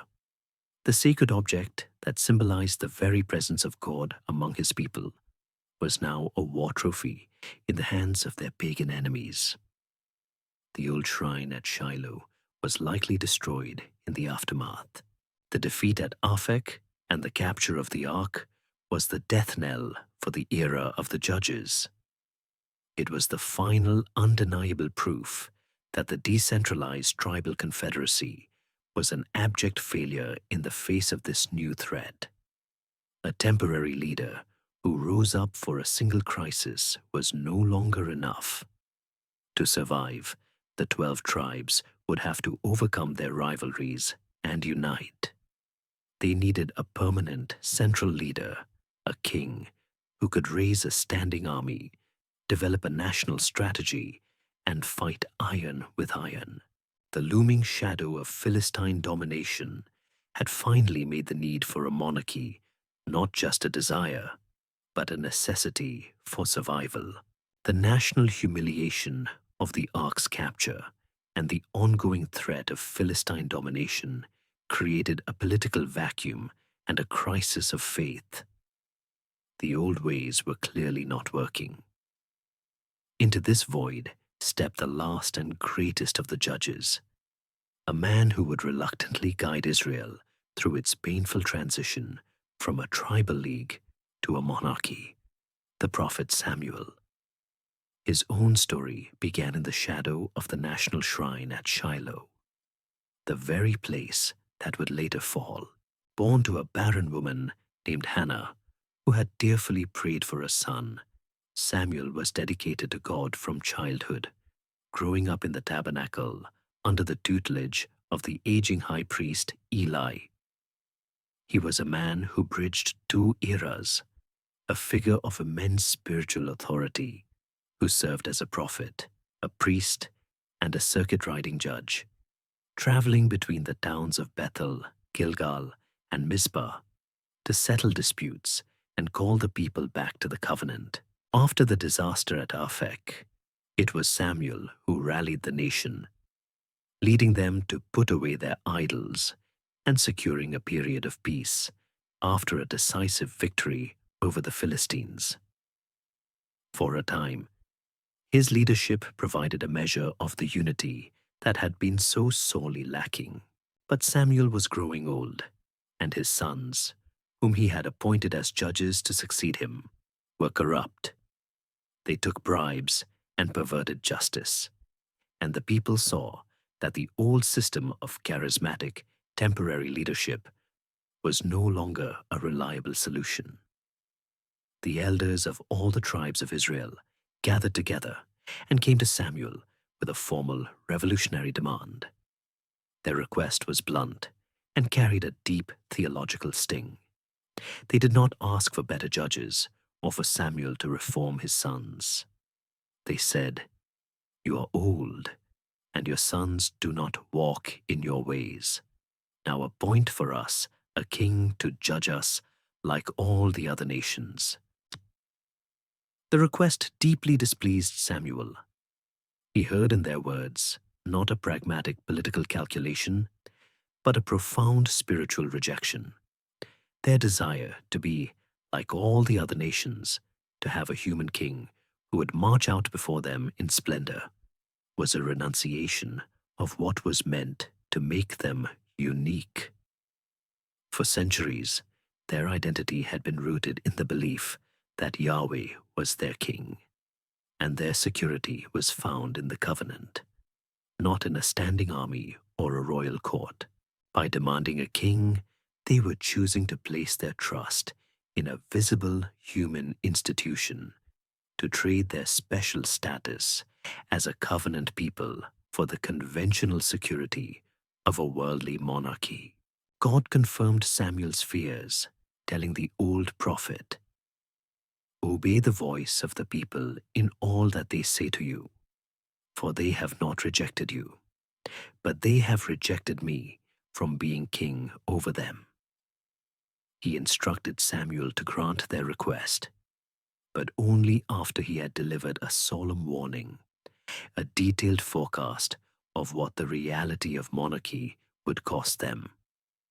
Samuel gathered the people and laid out the rights of the king, a speech that reads like the terms and conditions for a new form of government, a contract whose fine print they were choosing to ignore. He warned them that a king would take. He would take their sons and conscript them into his army, making them run before his chariots. He would take their daughters for his court, to be his perfumers, cooks, and bakers. He would take the best of their fields, their vineyards, and their olive groves, and give them to his officials. He would take 1/10 of their grain and their wine to support his bureaucracy.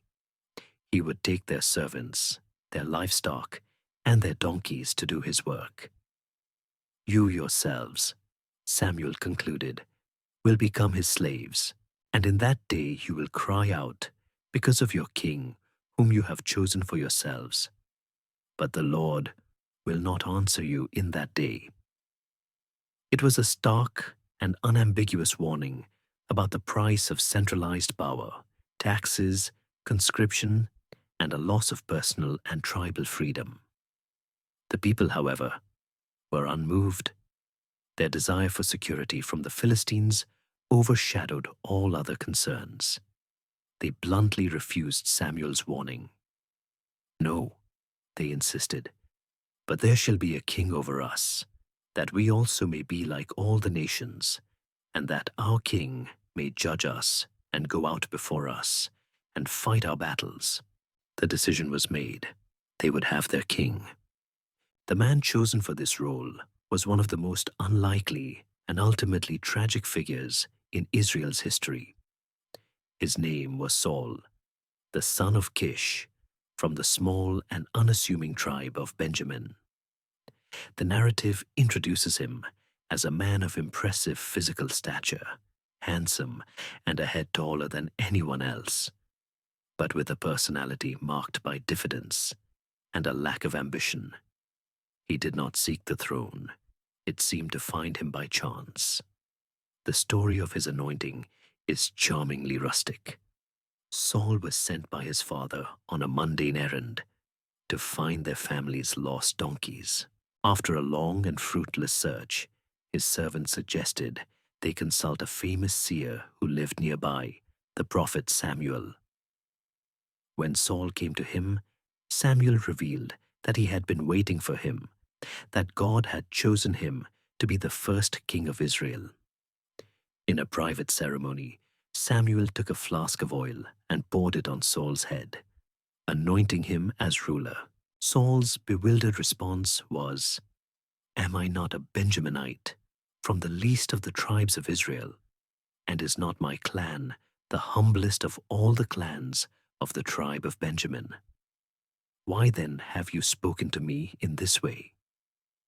It is interesting that the Bible presents a second, more public story of his selection as well, perhaps reflecting the complex and contested nature of this new institution. In this version, Samuel gathers all the tribes, and the king is chosen by casting lots. When the lot falls on Saul, he is nowhere to be found. He is discovered hiding among the baggage, a man overwhelmed by the responsibility being thrust upon him. Reluctant, troubled, and from the smallest of tribes, this tall farmer was now tasked with uniting a fractured people and confronting the existential threat of the Philistines. Israel finally had its king. Saul's early reign began with a flash of the charismatic leadership the people had hoped for. When an Ammonite king besieged an Israelite city and threatened to gouge out the right eye of every inhabitant, a righteous anger seized Saul. He rallied the tribes and led them to a decisive victory, solidifying his position as king in the eyes of the people. For a time, it seemed that the monarchy would be the solution to all their problems. He established a small standing army and began to push back against the Philistines, winning a key victory by leveraging his son Jonathan's daring raid on a Philistine garrison. But the pressures of kingship soon began to expose the deep-seated insecurities and anxieties that lay beneath Saul's impressive exterior. He was a man caught between two worlds: the old charismatic ideal, represented by Samuel, and the new political reality of being a king. He lacked the absolute authority of other ancient monarchs, yet he was held to a higher standard of obedience by the prophet who had anointed him. This tension came to a head in a fateful moment before a battle with the Philistines. Saul and his army were waiting for Samuel to arrive to offer the pre-battle sacrifices, but Samuel was late, and Saul's soldiers, terrified of the Philistine army, began to desert.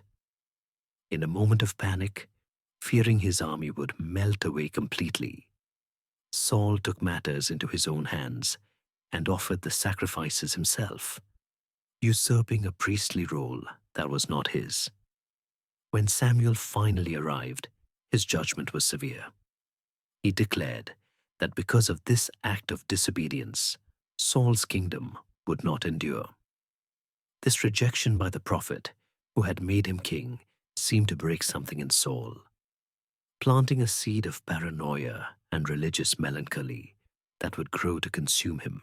It was in this context, with the Spirit of the Lord having departed from Saul and a harmful spirit tormenting him, that a new figure entered the story, a character who would come to define the golden age of Israel. He was a young shepherd boy from the small, insignificant town of Bethlehem in the territory of Judah. His name was David. He was the youngest of 8 sons, overlooked by his own family, but described as handsome and having beautiful eyes. While Saul was struggling to hold his kingdom together, The prophet Samuel was sent on a secret mission to Bethlehem to anoint a new king from among the sons of a man named Jesse. One by one, Jesse's tall, strong, soldierly sons were brought before Samuel, but each one was rejected. Finally, David was called in from the fields where he was tending the sheep. At the sight of him, Samuel was told, "Arise, anoint him, for this is the one." In a quiet, private ceremony, just as Saul's had been, David was anointed as the future king of Israel. The Spirit of God, the narrative says, rushed upon David from that day forward. David's entry into the royal court was not as a rival, but as a servant. He was known as a gifted musician, a talented player of the lyre, and he was brought into Saul's service to soothe the troubled king whenever his dark moods descended. The sweet melodies he played would bring Saul relief, and the king grew to love the young shepherd boy, making him his personal armor-bearer. But it was on the battlefield that David would transform from a court musician into a national hero. The Philistine army had once again gathered for war against Israel, encamped on a hillside opposite Saul's forces in the valley of Elah. For 40 days, the Israelite army was paralyzed with fear, taunted daily by a Philistine champion of immense size, a giant from the city of Gath named Goliath. He stood over 9 feet tall, clad in a bronze helmet and a massive coat of scale armor, carrying a spear with a shaft like a weaver's beam. No Israelite soldier, not even King Saul, dared to face him in single combat. David, who had been sent by his father to bring provisions to his older brothers on the front lines, arrived at the camp and heard the giant's defiant taunts. Filled with an indignation that seemed to baffle his own brothers, David could not understand why no one would stand up to this uncircumcised Philistine who was mocking the armies of the living God. He dismissed Saul's offer of armor and a sword, finding the unfamiliar equipment too cumbersome. Instead, he walked out into the valley to face the giant armed only with what he knew: his shepherd's staff, a sling, and 5 smooth stones he had picked from the brook. Goliath was insulted by the sight of this young boy coming to fight him. But David's confidence was not in himself, but in the God who had delivered him from the paw of the lion and the bear while protecting his flock. "You come to me with a sword and with a spear and with a javelin," David shouted, "but I come to you in the name of the Lord of hosts." Before the giant could close the distance, David took a stone from his bag, placed it in his sling, and hurled it with an expert shepherd's aim. The stone sank into the giant's forehead, and the great champion fell face down on the ground. David then ran forward, took the giant's own sword, and killed him, cutting off his head. The sight of their champion's defeat sent the Philistine army into a panic, and the Israelites, their courage suddenly restored, rose up with a great shout and routed them. In a single dramatic act, the shepherd boy from Bethlehem had become the savior of Israel, his victory foreshadowing a new kind of leadership, one founded not on stature or royal approval, but on a deep and unshakable faith. The stage was now set for a complex and tragic relationship between the fading, paranoid king and the brilliant young hero who had captured the hearts of the people. The victory over Goliath transformed David from an obscure court musician into the nation's brightest star. But it also marked the beginning of a long and painful chapter. As a fugitive, the song the women sang as they celebrated the victory, "Saul has struck down his thousands, and David his 10,000s," was more than just a celebratory chant. It was a political poll, and its results terrified the insecure king. Saul's love for David curdled into a murderous jealousy. In fits of paranoid rage, he would hurl his spear at the young man as he played the lyre, trying to pin him to the wall. David's immense popularity, his deep friendship with Saul's own son Jonathan, and his marriage to Saul's daughter Michal only deepened the king's conviction that this young hero was a threat to his throne.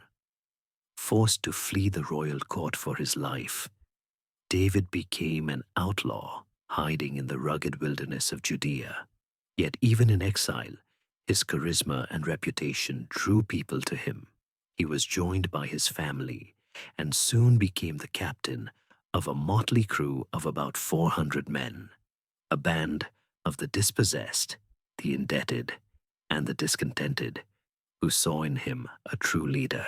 For years, David and his private army lived on the run, moving from one wilderness stronghold to another, constantly hunted by Saul and the national army.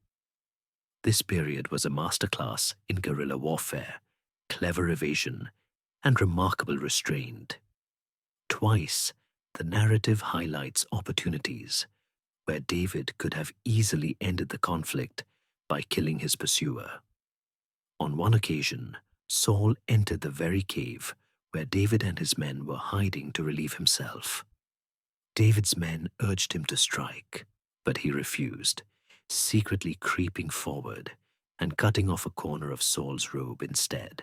He later revealed himself from a safe distance, holding up the piece of cloth as proof that he had spared the king, an act that brought Saul to a moment of tearful but temporary remorse.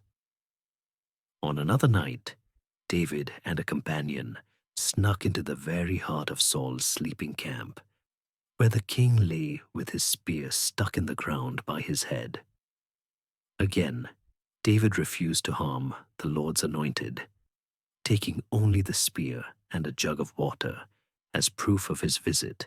These stories painted a portrait of David as a man of immense integrity and patience, a righteous leader who trusted God to give him the kingdom in his own time, rather than seizing it by force. While David was establishing his reputation as a king in waiting, Saul was spiraling deeper into despair and isolation. The Philistines, seeing the internal chaos in Israel, pressed their advantage and mustered a massive army for a decisive battle. With the prophet Samuel now dead, and God no longer answering his inquiries, a desperate Saul sought guidance from a forbidden source.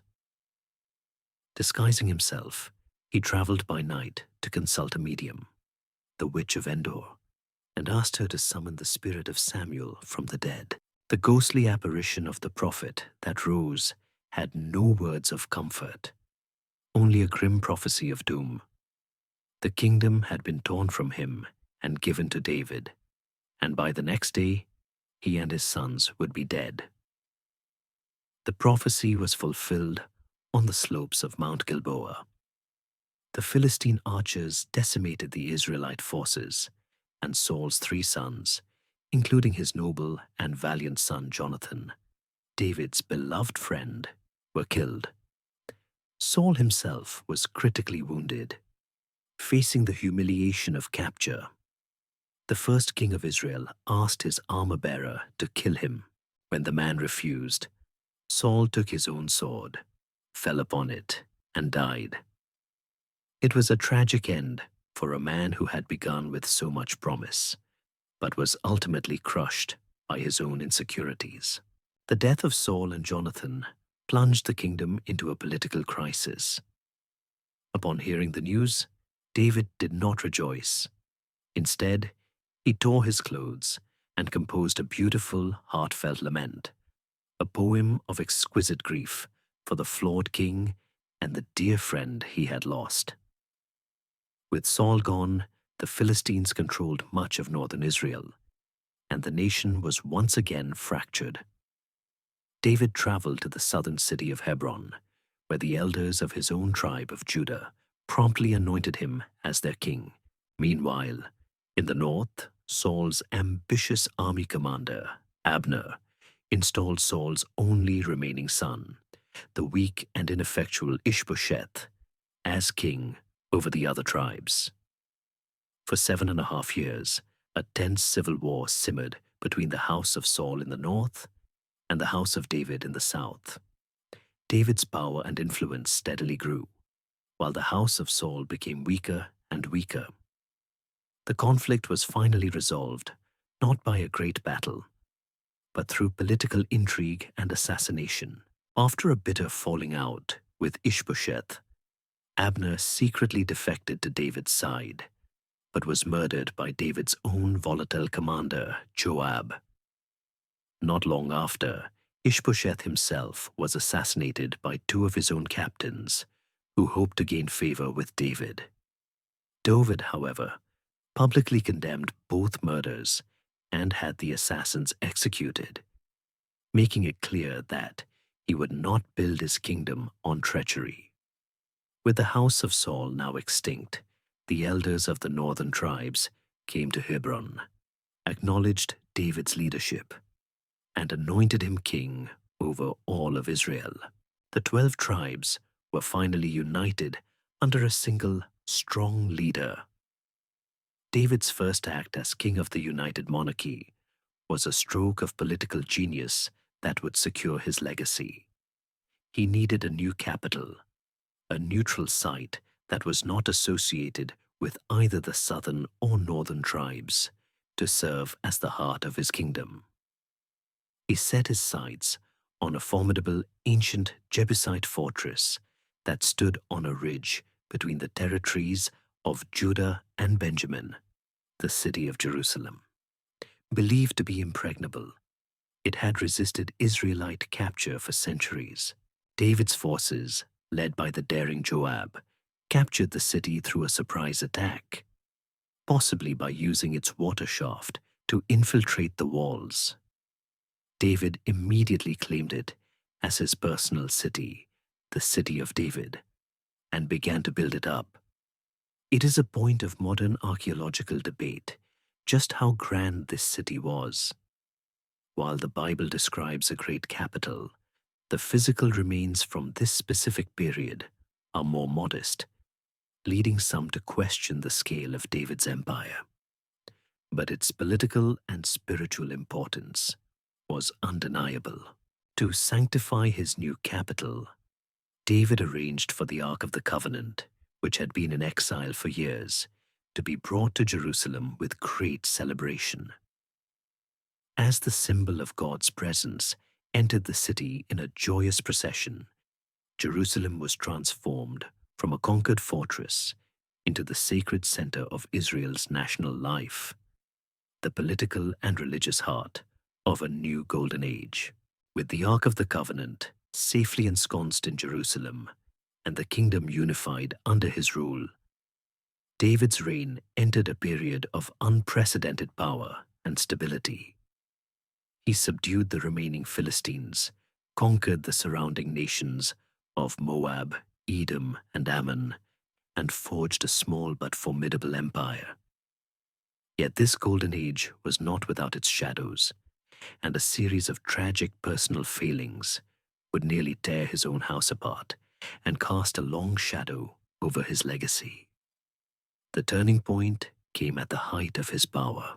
From the roof of his palace, he saw a beautiful woman named Bathsheba bathing, and overcome with lust, he sent for her and slept with her, even though he knew she was the wife of one of his most loyal soldiers, Uriah the Hittite, who was away at war. When Bathsheba became pregnant, David, in a desperate attempt to cover his sin, arranged for Uriah to be sent to the front lines and abandoned in the heat of battle. After Uriah was killed, David took Bathsheba as his wife. This callous act of adultery and murder brought the searing rebuke of the prophet Nathan, who told David a parable of a rich man who stole a poor man's only lamb. When David, in a rage, condemned the rich man, Nathan pointed his finger and declared, "You are the man." The consequences, Nathan prophesied, would be turmoil and violence within David's own family. This prophecy was tragically fulfilled, most devastatingly, in the rebellion of David's handsome and charismatic son, Absalom, who stole the hearts of the people, declared himself king, and drove his own father out of Jerusalem. David eventually crushed the rebellion, but the civil war left the kingdom scarred and his own heart broken when Absalom was killed against his wishes. This turmoil within the royal family created a tense and uncertain succession as David grew old and feeble. One of his surviving sons, the ambitious Adonijah, made a bid for the throne, gathering the support of David's old general Joab and the high priest Abiathar. But another faction in the court, led by the prophet Nathan and David's wife Bathsheba, moved quickly to secure the throne for her son Solomon. They went to the dying king and reminded him of an old promise, and David gave his final royal command. Solomon was to be his heir. In a hasty ceremony, Solomon was anointed king, and Adonijah's coup quickly collapsed. Unlike his father, who had patiently waited for God to give him the throne, Solomon began his reign by ruthlessly consolidating his power. Following his father's parting advice, he systematically eliminated all potential rivals. Adonijah was executed on a pretext. The loyal but troublesome Joab was killed, and other opponents were exiled. The bloody beginning of his reign secured a long and uncontested peace, but it marked a shift from the charismatic leadership of his father to a more conventional and more brutal form of ancient Near Eastern monarchy. With his throne secure, Solomon's reign ushered in an era of peace, prosperity, and international prestige, unlike anything Israel had ever known. Early in his rule, he had a dream in which God appeared to him and offered him anything he desired. Solomon, feeling the immense weight of his new responsibility, asked not for riches, long life, or victory over his enemies, but for an understanding mind to govern your people, able to discern between good and evil. This selfless request was granted, along with the wealth and honor he had not asked for. The story that came to define his legendary wisdom was that of the two women who both claimed to be the mother of a single baby. Solomon, in a brilliant display of human psychology, ordered the child to be cut in two, with each woman receiving a half. The true mother, in her anguish, immediately gave up her claim in order to save the child's life, and in doing so, revealed herself to the wise king. This reputation for wisdom, combined with the stability his father had established, allowed Solomon to build his kingdom through diplomacy, trade, and strategic alliances rather than war. He entered into a lucrative partnership with Hiram, the Phoenician king of Tyre, a master of maritime trade. He built a great fleet of ships that sailed from the Red Sea down the coast of Africa and possibly as far as India, bringing back gold, silver, ivory, sandalwood, and exotic animals like apes and peacocks.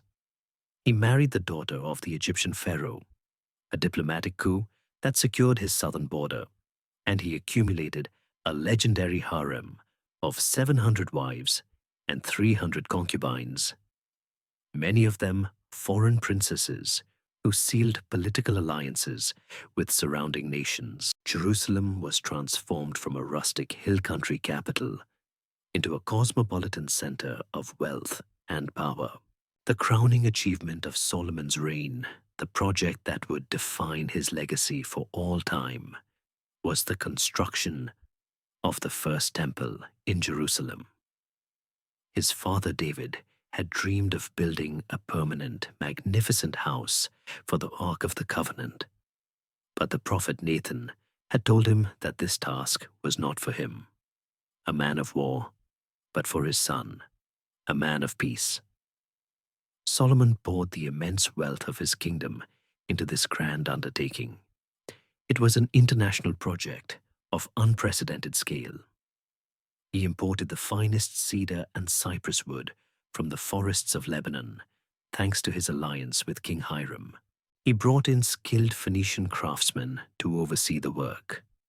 The temple was not large by the standards of the great temples of Egypt or Mesopotamia, but it was exquisitely beautiful, its interior rooms paneled with fragrant cedar and overlaid with pure gold.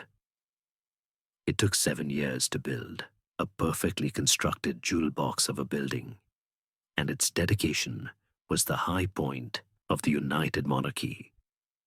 Yet, this golden age had a dark and heavy price. To fund his lavish building projects, not only the temple but also a magnificent royal palace and fortified administrative centers at key cities like Megiddo, Hazor, and Gezer, Solomon instituted policies that sowed the seeds of future rebellion. He imposed heavy taxes on the people, and more fatefully, he established a system of corvée labor, a national draft that forced tens of thousands of Israelite men to work 1 out of every 3 months as laborers for the state.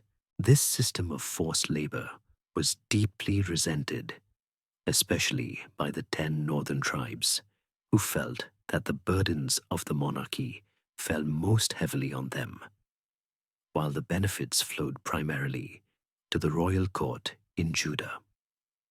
The magnificent temple that symbolized the unity of the 12 tribes was, ironically, built with a policy that would soon tear them apart forever. The golden age of Solomon, with its magnificent temple and its far-flung trade routes, was built on a foundation of heavy taxation and forced labor that was becoming increasingly unstable. When Solomon died after a 40-year reign, the deep cracks in the foundation of the united monarchy immediately broke wide open. The immense cost of his building projects had been borne unequally. The 10 tribes in the north, with their fertile lands and larger population, felt that they had provided the lion's share of the labor and the taxes, only to see the wealth and prestige concentrate in the south, in Jerusalem, the capital of David's tribe of Judah. This resentment was not new. It was the political manifestation of a deep cultural and geographical divide that had existed for centuries. The north was more open to the wider world, more prosperous, and more populous, while the south was more isolated, pastoral, and fiercely loyal to the Davidic dynasty. Solomon's policies had not created this rift, but they had stretched it to the breaking point. His son and successor, Rehoboam, inherited a kingdom that was outwardly glorious, but inwardly seething with discontent. The first test of Rehoboam's kingship came immediately. While his claim to the throne was secure in Judah, the loyalty of the northern tribes had to be earned, or at least affirmed. He traveled to the ancient city of Shechem, the traditional political heart of the north, for a great assembly where the elders of the 10 tribes would formally accept him as their king. But they did not come to offer unconditional allegiance. They came to negotiate. Their spokesman was Jeroboam, a sharp and ambitious official from the tribe of Ephraim, who had once overseen Solomon's forced labor projects before fleeing to Egypt after an abortive rebellion. Now, with Solomon dead, he had returned as a popular leader, a champion for the grievances of the north. The proposal they put to Rehoboam was direct and reasonable. Your father made our yoke heavy. Now therefore, lighten the hard service of your father and his heavy yoke on us, and we will serve you." It was a clear offer of conditional loyalty. If Rehoboam would ease their burden, the United Kingdom could be preserved. Rehoboam, a man who had grown up in the insular luxury of the palace, asked for 3 days to consider his response.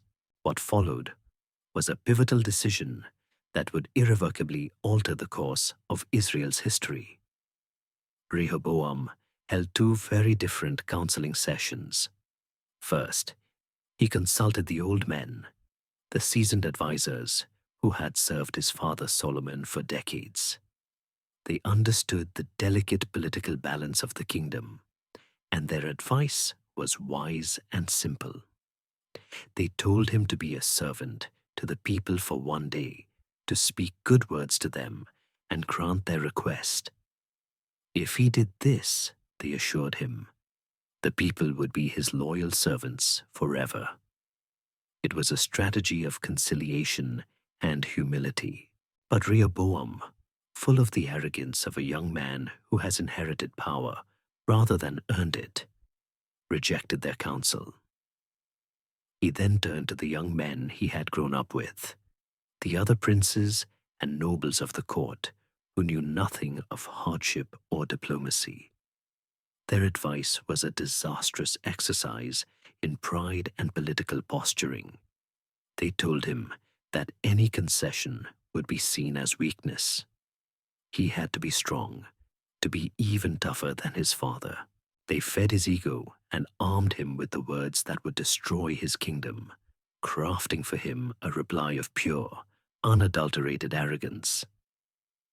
"My little finger is thicker than my father's waist. And now, whereas my father laid on you a heavy yoke, I will add to your yoke. My father disciplined you with whips, but I will discipline you with scorpions." On the 3rd day, the assembly gathered again, waiting in tense silence for the new king's answer. Rehoboam, ignoring the wisdom of the elders and following the foolish script of his friends, delivered the harsh and insulting reply.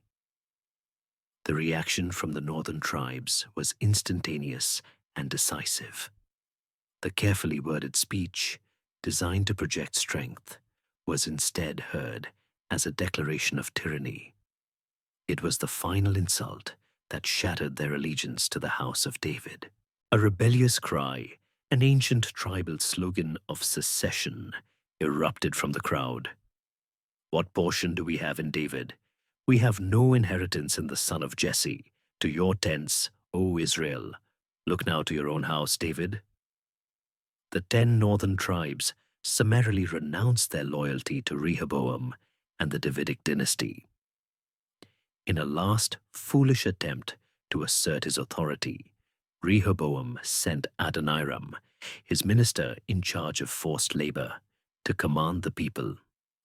The sight of the man who embodied their oppression only fueled their rage, and they stoned him to death on the spot.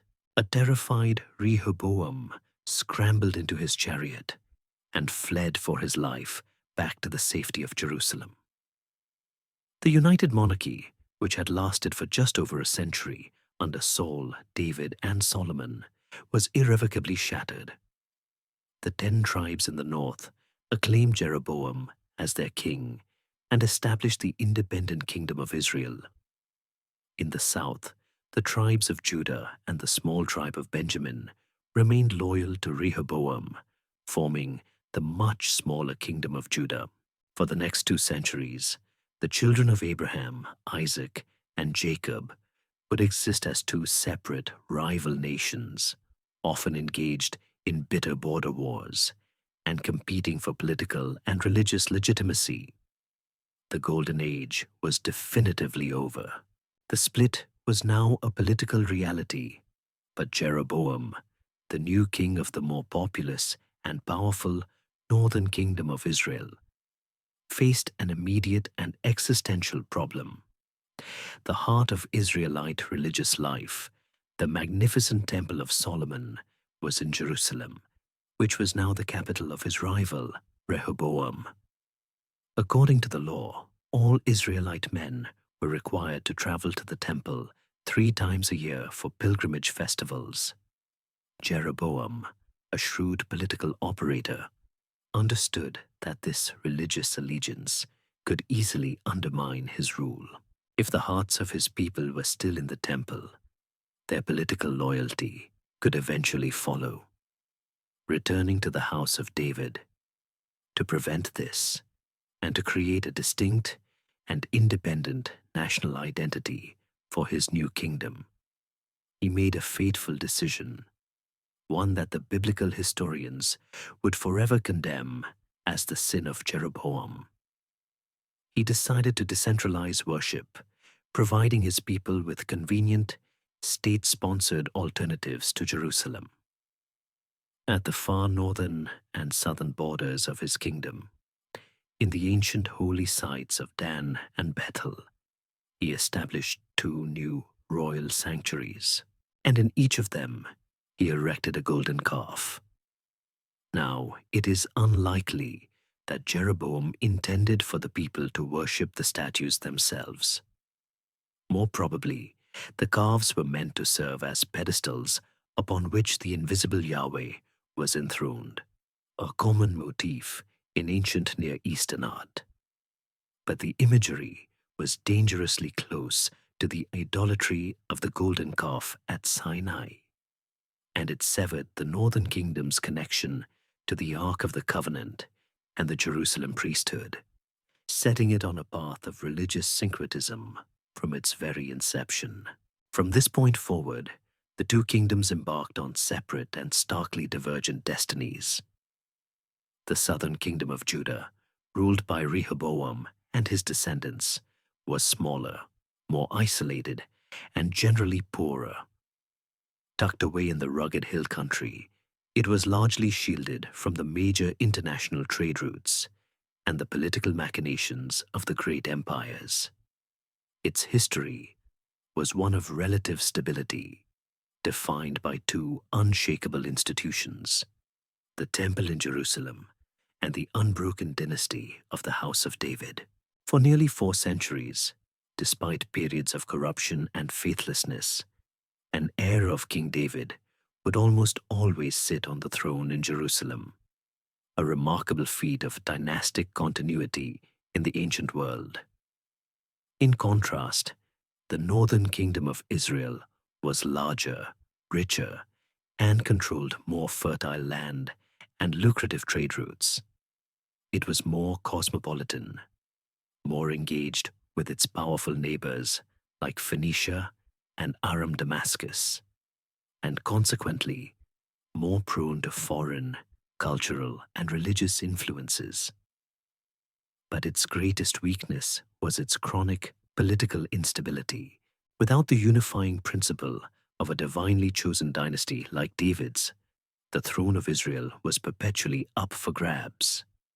Its history became a bloody and chaotic soap opera of conspiracies, assassinations, and military coups. Dynasties rose and fell with breathtaking speed. Jeroboam's own son was assassinated, his entire family line wiped out by the man who usurped his throne. That man's son, in turn, was assassinated by his own commander, who was then overthrown by another. In its first 50 years, the northern kingdom burned through 4 separate dynasties. Out of this violent chaos, a period of stability and unprecedented power was finally forged by a brilliant and ruthless army commander named Omri. After a brutal 4-year civil war, Omri seized the throne and established the most powerful dynasty in the northern kingdom's history. He was a master strategist and builder. He ended the long-running border war with Judah, and understanding that the old capital was indefensible, he purchased a magnificent strategic hill and built a brand new, lavishly fortified capital city upon it, Samaria. Omri's reign brought such prestige and power to the northern kingdom that his influence was felt for over a century. Long after his dynasty was gone, the official records of the mighty Assyrian Empire would continue to refer to the Kingdom of Israel simply by the name Omri, the House of Omri.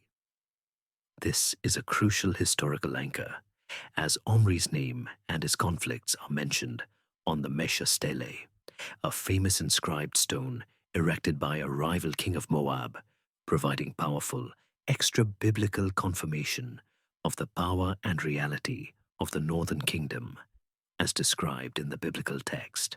Omri's son, Ahab, inherited this stable and prosperous kingdom and sought to elevate it further. The most significant political act of his reign was cementing an alliance with the wealthy maritime empire of Phoenicia by marrying Jezebel, the daughter of the king of Tyre. From a political and economic standpoint, this was a brilliant move. It secured a powerful ally, opened up lucrative trade routes, and brought immense wealth into Israel, which Ahab used to build lavishly, including a legendary ivory house, a palace in Samaria adorned with exquisite ivory carvings. But the cultural and religious price of this alliance was enormous. Jezebel was not a woman who would quietly adopt the customs of her new home. She was a fanatical and zealous worshipper of her native Tyrian gods, the storm god Baal and his consort Asherah. She arrived in Israel with a missionary fervor, determined to make the worship of Baal the dominant religion of the land. With King Ahab's passive support, she established great temples to Baal, sponsored hundreds of his prophets, and launched a violent persecution against the prophets of Yahweh, hunting them down and killing them. For the first time, the royal court of an Israelite kingdom was not just tolerating paganism, but was actively and officially promoting it as the state religion.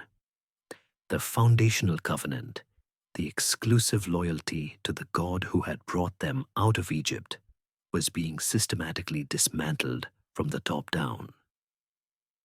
This created a profound spiritual crisis, a battle for the very soul of the nation. This state-sponsored apostasy would not go unchallenged. It would provoke a powerful and dramatic response from a new force in Israel's story. The classical prophets, beginning with a rugged, solitary figure from the wilderness named Elijah. Into this spiritual crisis, this royal promotion of Baal worship that threatened to extinguish the worship of Yahweh in the northern kingdom, stepped one of the most dramatic and enigmatic figures in all of ancient Israel's history. He was not a priest from a long lineage or a noble from the royal court. He was a prophet named Elisha. The Bible introduces him without preamble, a rugged, wild figure of a man from Tishbe in Gilead, a remote region east of the Jordan River. Clad in a garment of hair with a leather belt around his waist, he was a man of the wilderness, and he appeared before King Ahab as if from nowhere. His message was a direct and devastating challenge to both the king and his foreign god. He declared that, as a judgment for the nation's apostasy, there would be a severe drought, and dew would not fall on the land for the next few years, except by his word. This was not a random punishment. It was a direct assault on the authority of Baal, the very god who was supposedly the lord of the storm, the rider of the clouds, the giver of rain and fertility. Elijah was, in essence, declaring that the God of Israel, not the God of Tyre, held the true power over the life-giving rains. Having delivered his shocking proclamation, Elijah vanished as quickly as he had appeared, hiding from the king's wrath in a remote ravine, where the narrative says he was miraculously fed by ravens. For 3.5 years, the drought ravaged the land. The crops failed, the streams dried up, and a great famine gripped the kingdom. Finally, Elijah was commanded to present himself to Ahab again. The meeting was tense. Ahab greeted him as the troubler of Israel, but Elijah threw the accusation back at him, declaring that it was the king and his embrace of Baal worship that had brought this trouble upon the land. To settle the matter once and for all, Elijah proposed a great public contest, a definitive showdown on the slopes of Mount Carmel to determine who was the true God. The challenge was set. Elijah would stand alone for Yahweh, while on the other side would be the 450 prophets of Baal, supported by the king and the royal court. 2 bulls would be prepared for sacrifice, each placed on a wooden altar. You call upon the name of your God, and I will call upon the name of the Lord, Elijah announced to the assembled people. The God who answers by fire, he is God. The people agreed that this was a fair test. The contest began.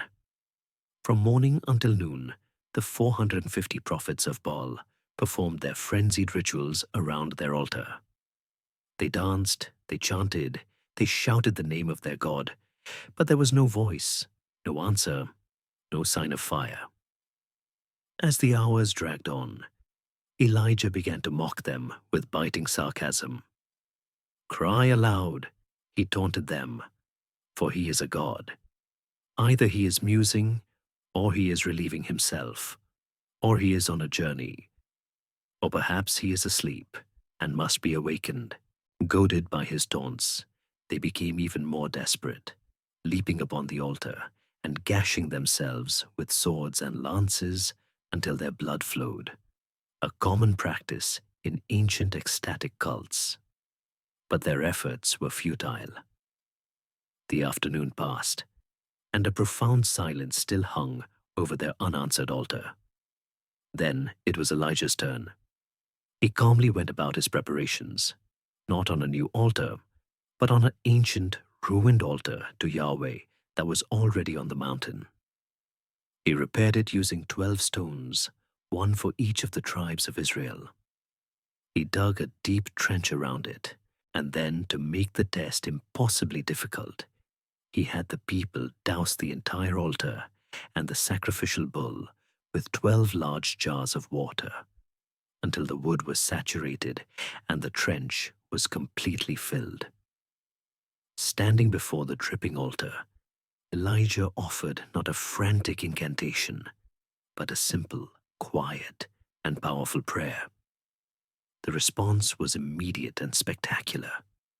A fire from heaven descended, consuming not only the sacrifice, but the water-soaked wood, the stones of the altar, the very dust beneath it, and it even licked up all the water in the trench. Seeing this undeniable display of power, the people fell on their faces in awe, crying out, Yahweh, he is God. Yahweh, he is God. The contest was over. At Elijah's command, the prophets of Baal were seized and executed. And as Elijah prayed atop the mountain, a small cloud rose from the sea, soon turning the sky black and unleashing a torrential downpour that ended the long drought. One might expect this stunning public victory to be the triumphant climax of Elijah's career. But the story takes a sudden, deeply human turn. When Queen Jezebel heard what had happened to her prophets, she was not converted. She was enraged. She sent a messenger to Elijah with a chillingly simple threat.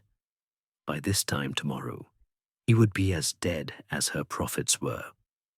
The man who had faced down a king and 450 prophets, the man who had called down fire from heaven, was suddenly overwhelmed by fear and exhaustion.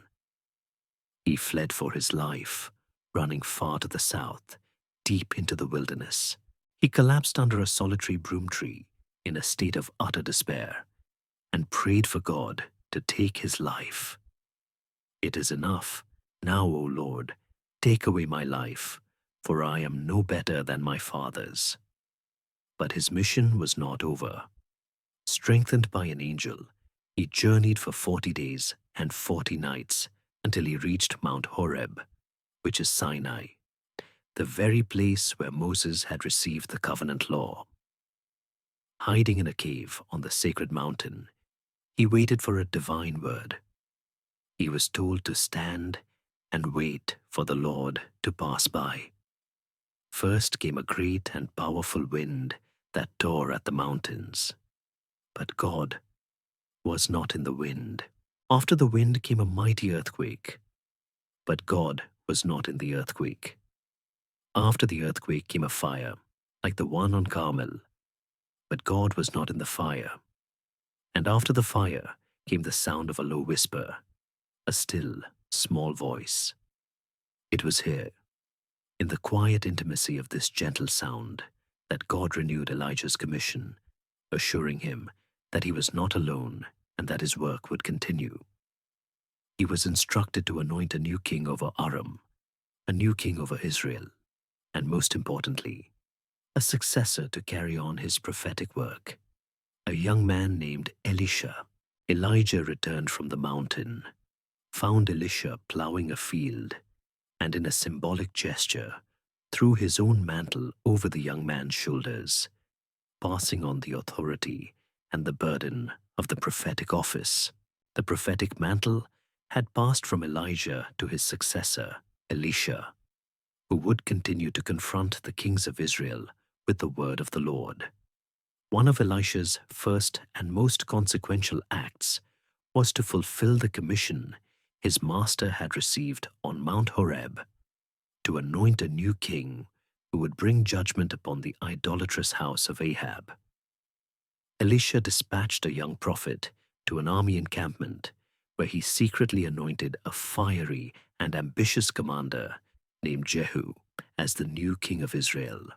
What followed was one of the bloodiest and most thorough coups in the nation's history.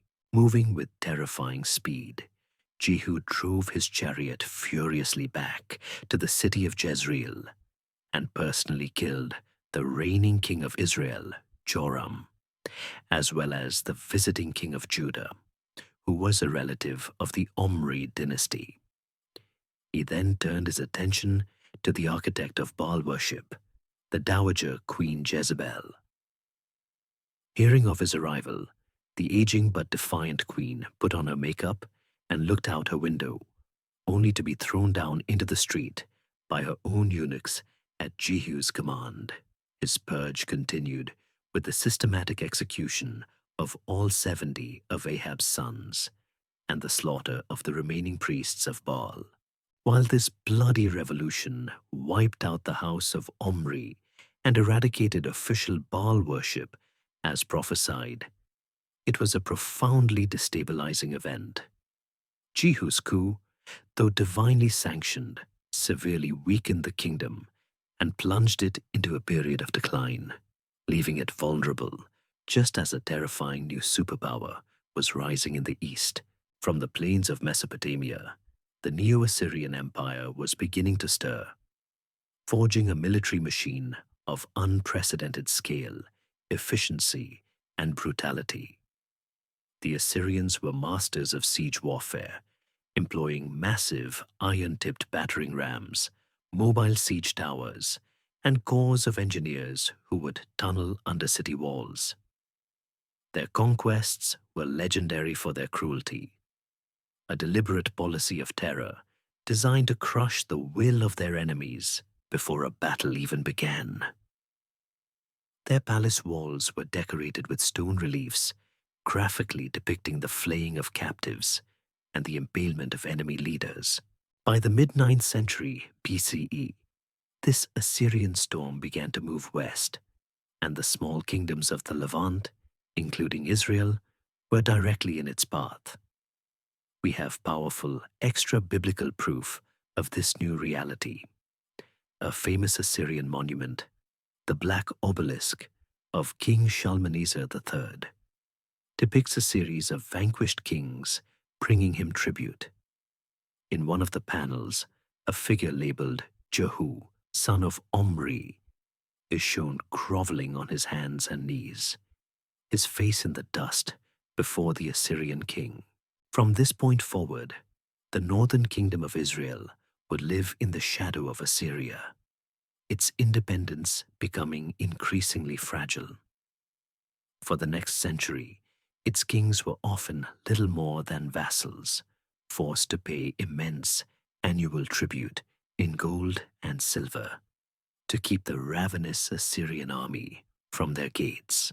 For a brief period in the 8th century BCE, a temporary decline in Assyrian power allowed the northern kingdom to experience a final, fleeting moment of prosperity under a long-reigning king named Jeroboam II. But the wealth was not shared equally, and a decadent elite grew rich by oppressing the poor, a situation that brought scathing critiques from new prophets like Amos and Hosea.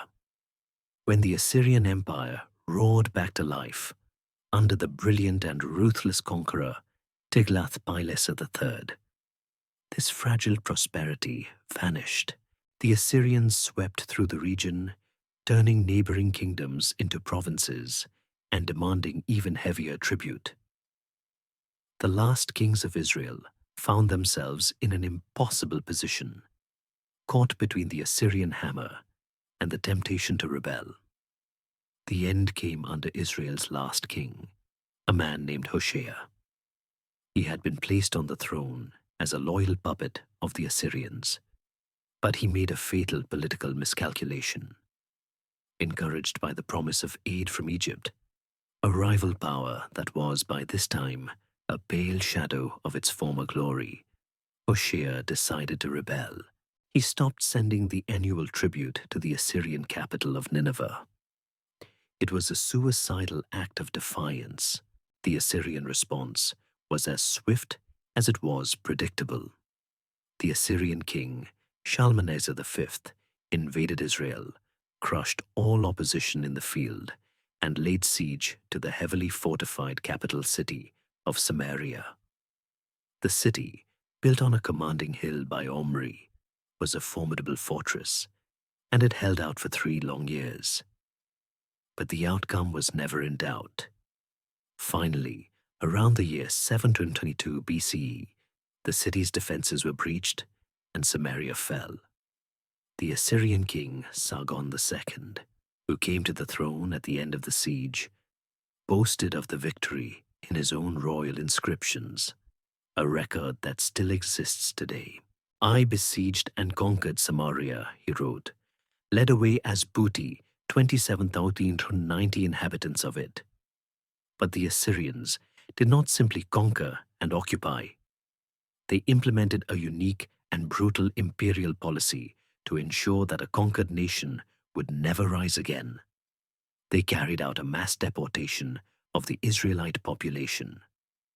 The ruling classes, the scribes, the priests, the skilled craftsmen, and the military leaders, the entire infrastructure of the Israelite state and culture, were rounded up and forcibly marched away, scattered across the vast expanse of the Assyrian Empire in Mesopotamia and Media. In their place, the Assyrians settled colonists from other conquered lands like Babylon and Syria. This policy was a deliberate and cruel form of ethnic and political engineering, designed to destroy a people's connection to their land, their traditions, and their national identity, making future rebellion impossible. The 10 northern tribes who had been resettled were not kept in distinct communities, but were absorbed into the great cosmopolitan sea of the empire. They intermarried, adopted new customs, and over the generations, their distinct identity as Israelites faded away. They became the legendary 10 lost tribes of Israel, their ultimate fate a subject of mystery and speculation for millennia. The Northern Kingdom, with its history of political instability and religious infidelity, was extinguished forever. The catastrophic fall of Samaria and the deportation of the 10 northern tribes sent a shockwave through the ancient world. But nowhere did it land with more force than in the small southern kingdom of Judah. Suddenly, they were all that was left. The northern kingdom of Israel was gone, its people scattered, its land resettled by foreigners. Judah, the small kingdom of the south, centered on Jerusalem and the Davidic dynasty, was now the sole, lonely custodian of the covenant, the law of Moses, and the promises made to the patriarchs. The disaster in the north had a profound effect. Refugees streamed south into Judah, bringing with them their own sacred traditions, scrolls, and prophetic stories, which were likely preserved and integrated with Judah's traditions by the scribes in Jerusalem. For the first time in 2 centuries, the nation was, in a way, reunified. But it was a unity born of tragedy.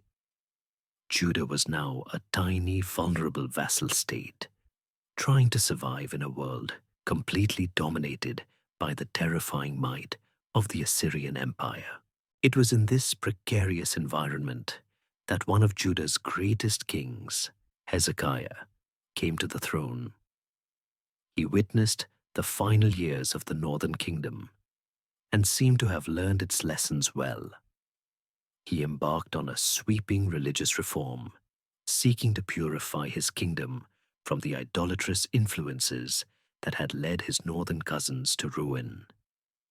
He smashed the pagan idols and sacred poles, destroyed the bronze serpent that Moses himself had made, and most importantly, he centralized all worship at the temple in Jerusalem, tearing down the local high places that had competed with it for centuries. Emboldened by his spiritual reforms and sensing a moment of potential Assyrian weakness, Hezekiah made a fateful and dangerous gamble. He rebelled against the king of Assyria and stopped paying the heavy annual tribute. The Assyrian response was predictably swift and overwhelmingly brutal. In the year 701 BCE, the mighty Assyrian king, Sennacherib, swept down into Judah with a massive army. This campaign is one of the most well-documented events in biblical history, confirmed in stunning detail by Sennacherib's own royal annals, inscribed on a clay prism that survives to this day. On it, the Assyrian king boasts, "I laid siege to 46 of his strong cities and conquered them." He claims he drove out over 200,000 people and trapped Hezekiah in Jerusalem, his royal city, like a bird in a cage. The Assyrian army, having decimated the rest of Judah, now surrounded Jerusalem, the last bastion of resistance. An Assyrian official, the Rabshakeh, stood before the city walls and shouting in Hebrew so all the defenders could understand. He mocked them. He taunted their faith in Yahweh and their alliance with Egypt, urging them to surrender. Inside the city, there was panic and despair. But King Hezekiah, encouraged by the great prophet Isaiah, who was active in Jerusalem at the time, refused to surrender. He prayed for deliverance, and Isaiah sent him a message of assurance. Sennacherib would not enter the city. The biblical account reports a miraculous deliverance. That night, the angel of the Lord went out and struck down 185,000 soldiers in the Assyrian camp. When the Judeans looked out in the morning, the ground was covered with dead bodies. The Greek historian Herodotus, writing centuries later, tells a similar story of the Assyrian army being crippled by a plague of mice that gnawed through their bowstrings and shield straps. For his part, Sennacherib, in his official record, makes no mention of this disaster. He simply boasts of trapping Hezekiah and receiving a massive tribute, but he crucially makes no claim to have actually captured the city of Jerusalem.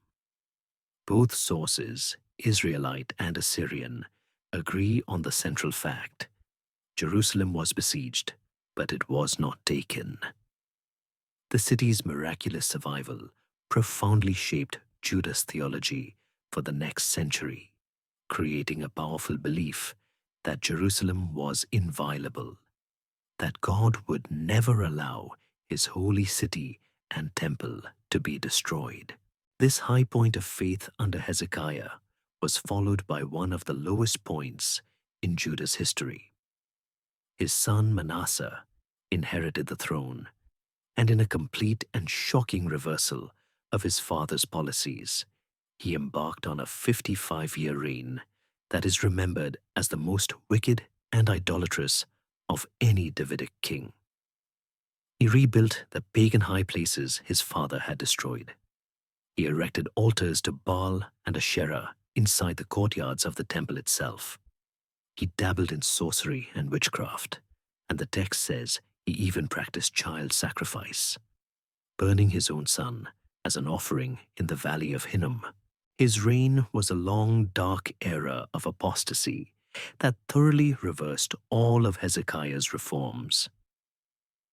The biblical writers lay the ultimate blame for Judah's eventual destruction squarely at his feet, arguing that his sins were so great they irrevocably sealed the nation's doom.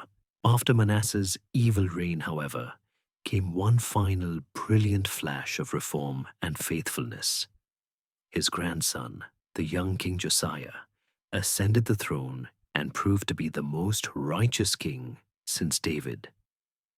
During a project to repair the neglected temple, the high priest Hilkiah made a stunning discovery: a long-lost scroll, a book of the law, which was likely an early version of the book of Deuteronomy.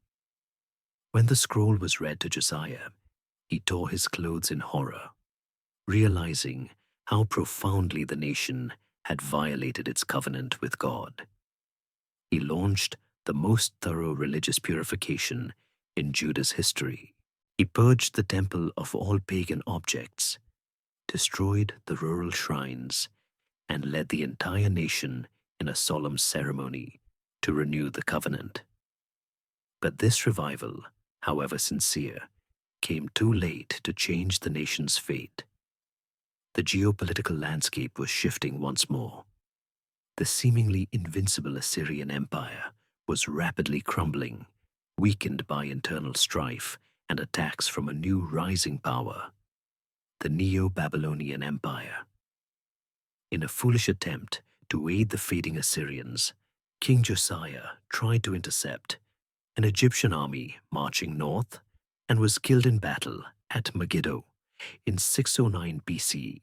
His death plunged Judah into a political crisis and left the small, independent kingdom standing alone, directly in the path of the new Babylonian storm that was about to break upon the world. The death of the righteous King Josiah at Megiddo was a national catastrophe, plunging Judah into a political tailspin. The small kingdom found itself trapped between the last gasps of Egyptian ambition and the inexorable rise of the new Mesopotamian superpower, the Neo-Babylonian Empire, led by the brilliant and ruthless King Nebuchadnezzar. For a few years, Judah became a pawn in this great power struggle, with its kings being appointed and deposed by whichever army was passing through. The decisive moment came in the year 605 BCE at the Battle of Carchemish in northern Syria, where Nebuchadnezzar's army crushed the Egyptians, effectively ending their influence in the region and making the Babylonians the undisputed masters of the Near East. The kingdom of Judah, like all the small states in the Levant, now had no choice but to become a vassal, swearing allegiance and paying heavy tribute to its new overlord in Babylon. For several years, Judah's king, Jehoiakim, grudgingly paid the tribute. But he chafed under Babylonian rule, and despite the stark, relentless warnings of the prophet Jeremiah, who saw Nebuchadnezzar as God's own instrument of judgment. The king listened to his nationalistic advisers and rebelled. Nebuchadnezzar, busy with other matters, did not respond immediately, but in 598 BCE, the Babylonian army returned to Judah. By the time they arrived, Jehoiakim was dead, and his 18-year-old son Jehoiachin had inherited the throne and the disastrous rebellion. After a brief siege, the young king surrendered Jerusalem to save it from destruction. This event is recorded not only in the Bible, but with remarkable precision in the official court records of Babylon. A cuneiform tablet, known as the Babylonian Chronicle, states for that year that the king of Babylon encamped against the city of Judah, and on the second day of the month, Adar, he seized the city and captured the king. He appointed there a king of his own choice. Nebuchadnezzar did not destroy the city this time, but he crippled it. He took King Jehoiakim and his entire court into exile. He deported the top tier of Judean society, the military officers, the elite warriors, the skilled craftsmen and smiths, about 10,000 of the most influential citizens in all. Among this first wave of exiles was a priest who would become a major prophet in his own right, Ezekiel. Nebuchadnezzar also systematically looted the temple of its golden vessels and the royal palace of its treasures. He then installed the captured king's uncle, Mattaniah, on the throne as a puppet ruler, changing his name to Zedekiah and making him swear a solemn oath of loyalty. For the next 10 years, the kingdom of Judah existed in a diminished and broken state under the rule of the weak and vacillating King Zedekiah. The political atmosphere in Jerusalem was toxic. A powerful anti-Babylonian faction, fueled by a misguided theology that God would never allow his holy city or temple to be destroyed, constantly agitated for another rebellion. They were encouraged by prophets who preached a comforting message of a swift return for the exiles and a quick end to Babylonian rule. Standing almost entirely alone against this tide of false hope was the tragic figure of the prophet Jeremiah. For years he walked the streets of Jerusalem, a man of profound grief, delivering an unpopular and deeply offensive message. Judah's only hope for survival was to submit to the yoke of Babylon. He saw the Babylonian invasion not as a random political event, but as God's righteous judgment on a nation that had broken its covenant for centuries through idolatry and injustice. He wore a wooden yoke on his own shoulders as a prophetic sign, a living parable of the submission he was preaching. He was denounced as a traitor, arrested, beaten, and thrown into a muddy cistern to die. In the end, the weak-willed Zedekiah caved to the pressure of his nationalistic officials. He broke his sworn oath to Nebuchadnezzar and entered into another futile alliance with Egypt, launching a final desperate rebellion. This time, Nebuchadnezzar's patience was at an end. In 588 BCE, the Babylonian army returned, and this time there would be no mercy. They swept through the land, destroying the remaining Judean towns before laying siege to the capital of Jerusalem. The siege was a long, slow, and agonizing ordeal that lasted for nearly 2 years. The city was completely cut off from the outside world. Food supplies ran out, and the population was ravaged by famine, pestilence, and despair. The vivid and harrowing descriptions in the Book of Lamentations paint a picture of a city literally starving to death. Finally, in the summer of 586 BCE, the Babylonian army breached the city's northern wall. What followed was the systematic and utter destruction of the city. The Babylonian soldiers went on a rampage of looting and killing.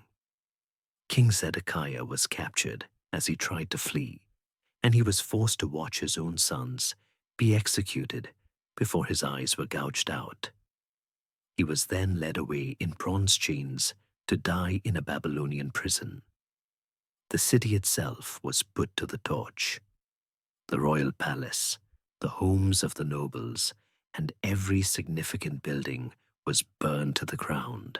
The massive stone walls that had protected the city for centuries were torn down.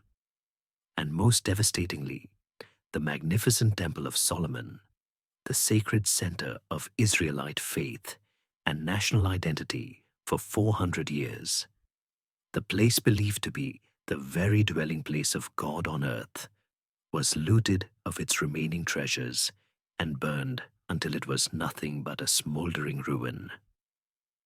A second larger deportation followed, as the Babylonians rounded up the remaining citizens of influence and marched them on the long, sorrowful journey into exile. Only a remnant of the very poorest farmers and laborers was left behind to work the land. The kingdom of Judah was extinguished. The Davidic monarchy was at an end.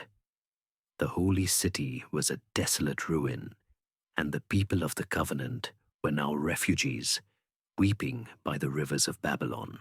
The long, sorrowful march from the smoking ruins of Jerusalem ended in the heart of the most magnificent city on earth, Babylon. For the Judean exiles, arriving in this sprawling metropolis of towering ziggurats, immense fortified walls, and the legendary Ishtar Gate with its brilliant blue-glazed bricks, was a profoundly disorienting and traumatic experience. They were a defeated people, forcibly resettled in the capital of their conquerors, a city that pulsed with the power and wealth of its victorious god, Marduk.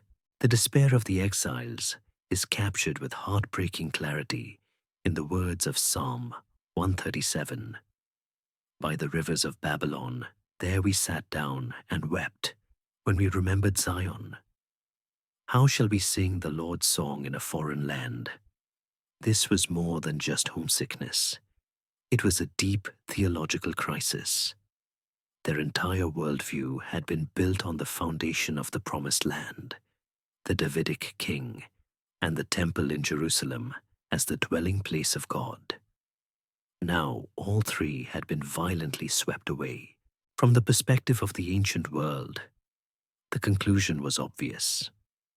Marduk, the god of Babylon, had proven himself stronger than Yahweh, the God of Israel. Their defeat was not just a military and political catastrophe, but a spiritual one that called their entire faith into question. The actual living conditions of the exiles, however, were not what one might imagine from the depths of their sorrow. The Babylonians, unlike the Assyrians before them, did not scatter their captive populations. Their policy was to resettle conquered elites in communities near the capital.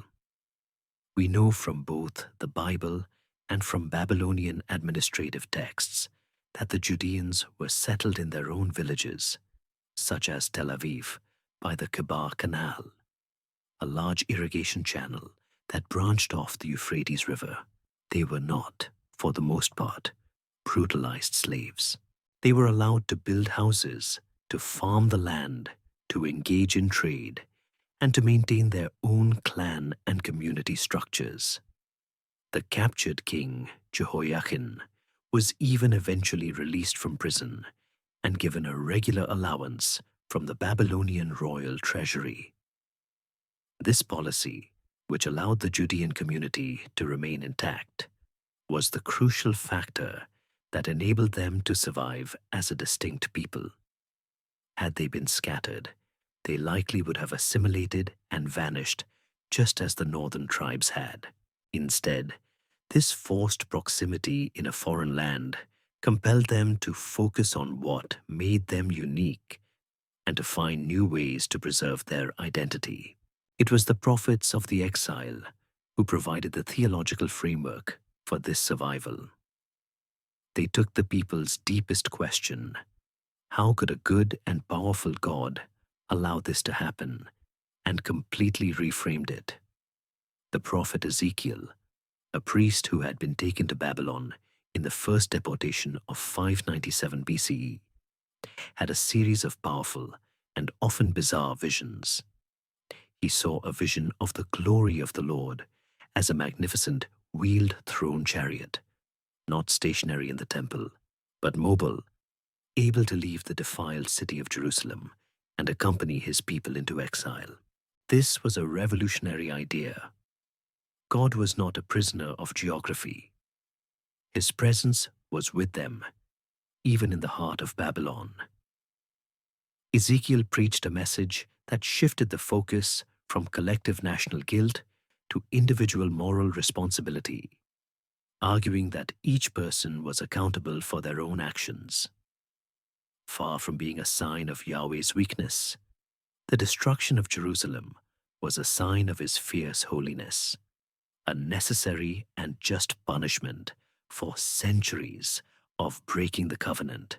Later in the exilic period, another towering prophetic voice emerged, an anonymous poet whose work is found in chapters 40 to 55 of the book of Isaiah. This prophet, often called Second Isaiah, offered a message of soaring hope and radical monotheism. He ridiculed the Babylonian gods, mocking them as mere idols of wood and metal, deaf, dumb, and powerless, carried about in processions by the very people who made them. Yahweh, he declared, was not one God among many who had lost a battle. He was the one true sovereign creator of the entire universe, the Lord of all history, who had merely used Nebuchadnezzar and the Babylonian Empire as his unwitting instrument of judgment. And just as he had used Babylon to punish his people, he would soon raise up another foreign king to be his instrument of salvation. This profound theological reimagining led to one of the most important developments in the history of religion. With the temple destroyed, the physical center of their faith was gone. The entire sacrificial system, the offerings, the incense, the great pilgrimage festivals, came to an abrupt halt. Robbed of their sacred space, the exiles were forced to develop new ways to worship and maintain their covenant identity. Their religion became centered not on a place, but on a text. It became a religion of memory, of community, and of practice. The Sabbath day, a practice they could observe anywhere, grew in importance as a unique sign of their covenant. The practice of circumcision became another key identity marker. And it is likely that the synagogue has its earliest roots in this period, not as a replacement for the temple, but as a humble place for the community to gather, to pray, and most importantly, to read and study their sacred writings. With the priests and scribes now having time on their hands and a desperate need to explain their catastrophe, the exilic period became an era of immense literary activity. It was likely during this time that many of their texts were compiled, edited, and given the form we know today. The great historical narrative running from Deuteronomy through the Book of Kings was likely finalized, framing their history as a long story of the consequences of covenant faithfulness and unfaithfulness. The Torah, the 5 books of Moses, was woven together into a single authoritative document. The trauma of exile, which should have destroyed them, instead became a creative crucible. It forged their identity anew, transforming the old temple-based national cult of ancient Israel into the resilient, text-centered, and portable faith that would become known to the world as Judaism. The message of hope preached by the prophet Second Isaiah, that God would raise up a foreign ruler to be his instrument of salvation must have seemed like a wild fantasy to the Judean exiles living in the heart of the mighty Babylonian Empire. Babylon, under Nebuchadnezzar and his successors, seemed invincible. Yet in the mid-6th century BCE, the geopolitical landscape of the ancient Near East began to shift with astonishing speed. From the highlands of modern-day Iran, a new power was rising, led by a king who would become one of the most remarkable and revered figures in ancient history. His name was Cyrus, the king of the Persians. In a series of brilliant military campaigns, Cyrus united the Persian and Median tribes and swept across the region, conquering kingdom after kingdom.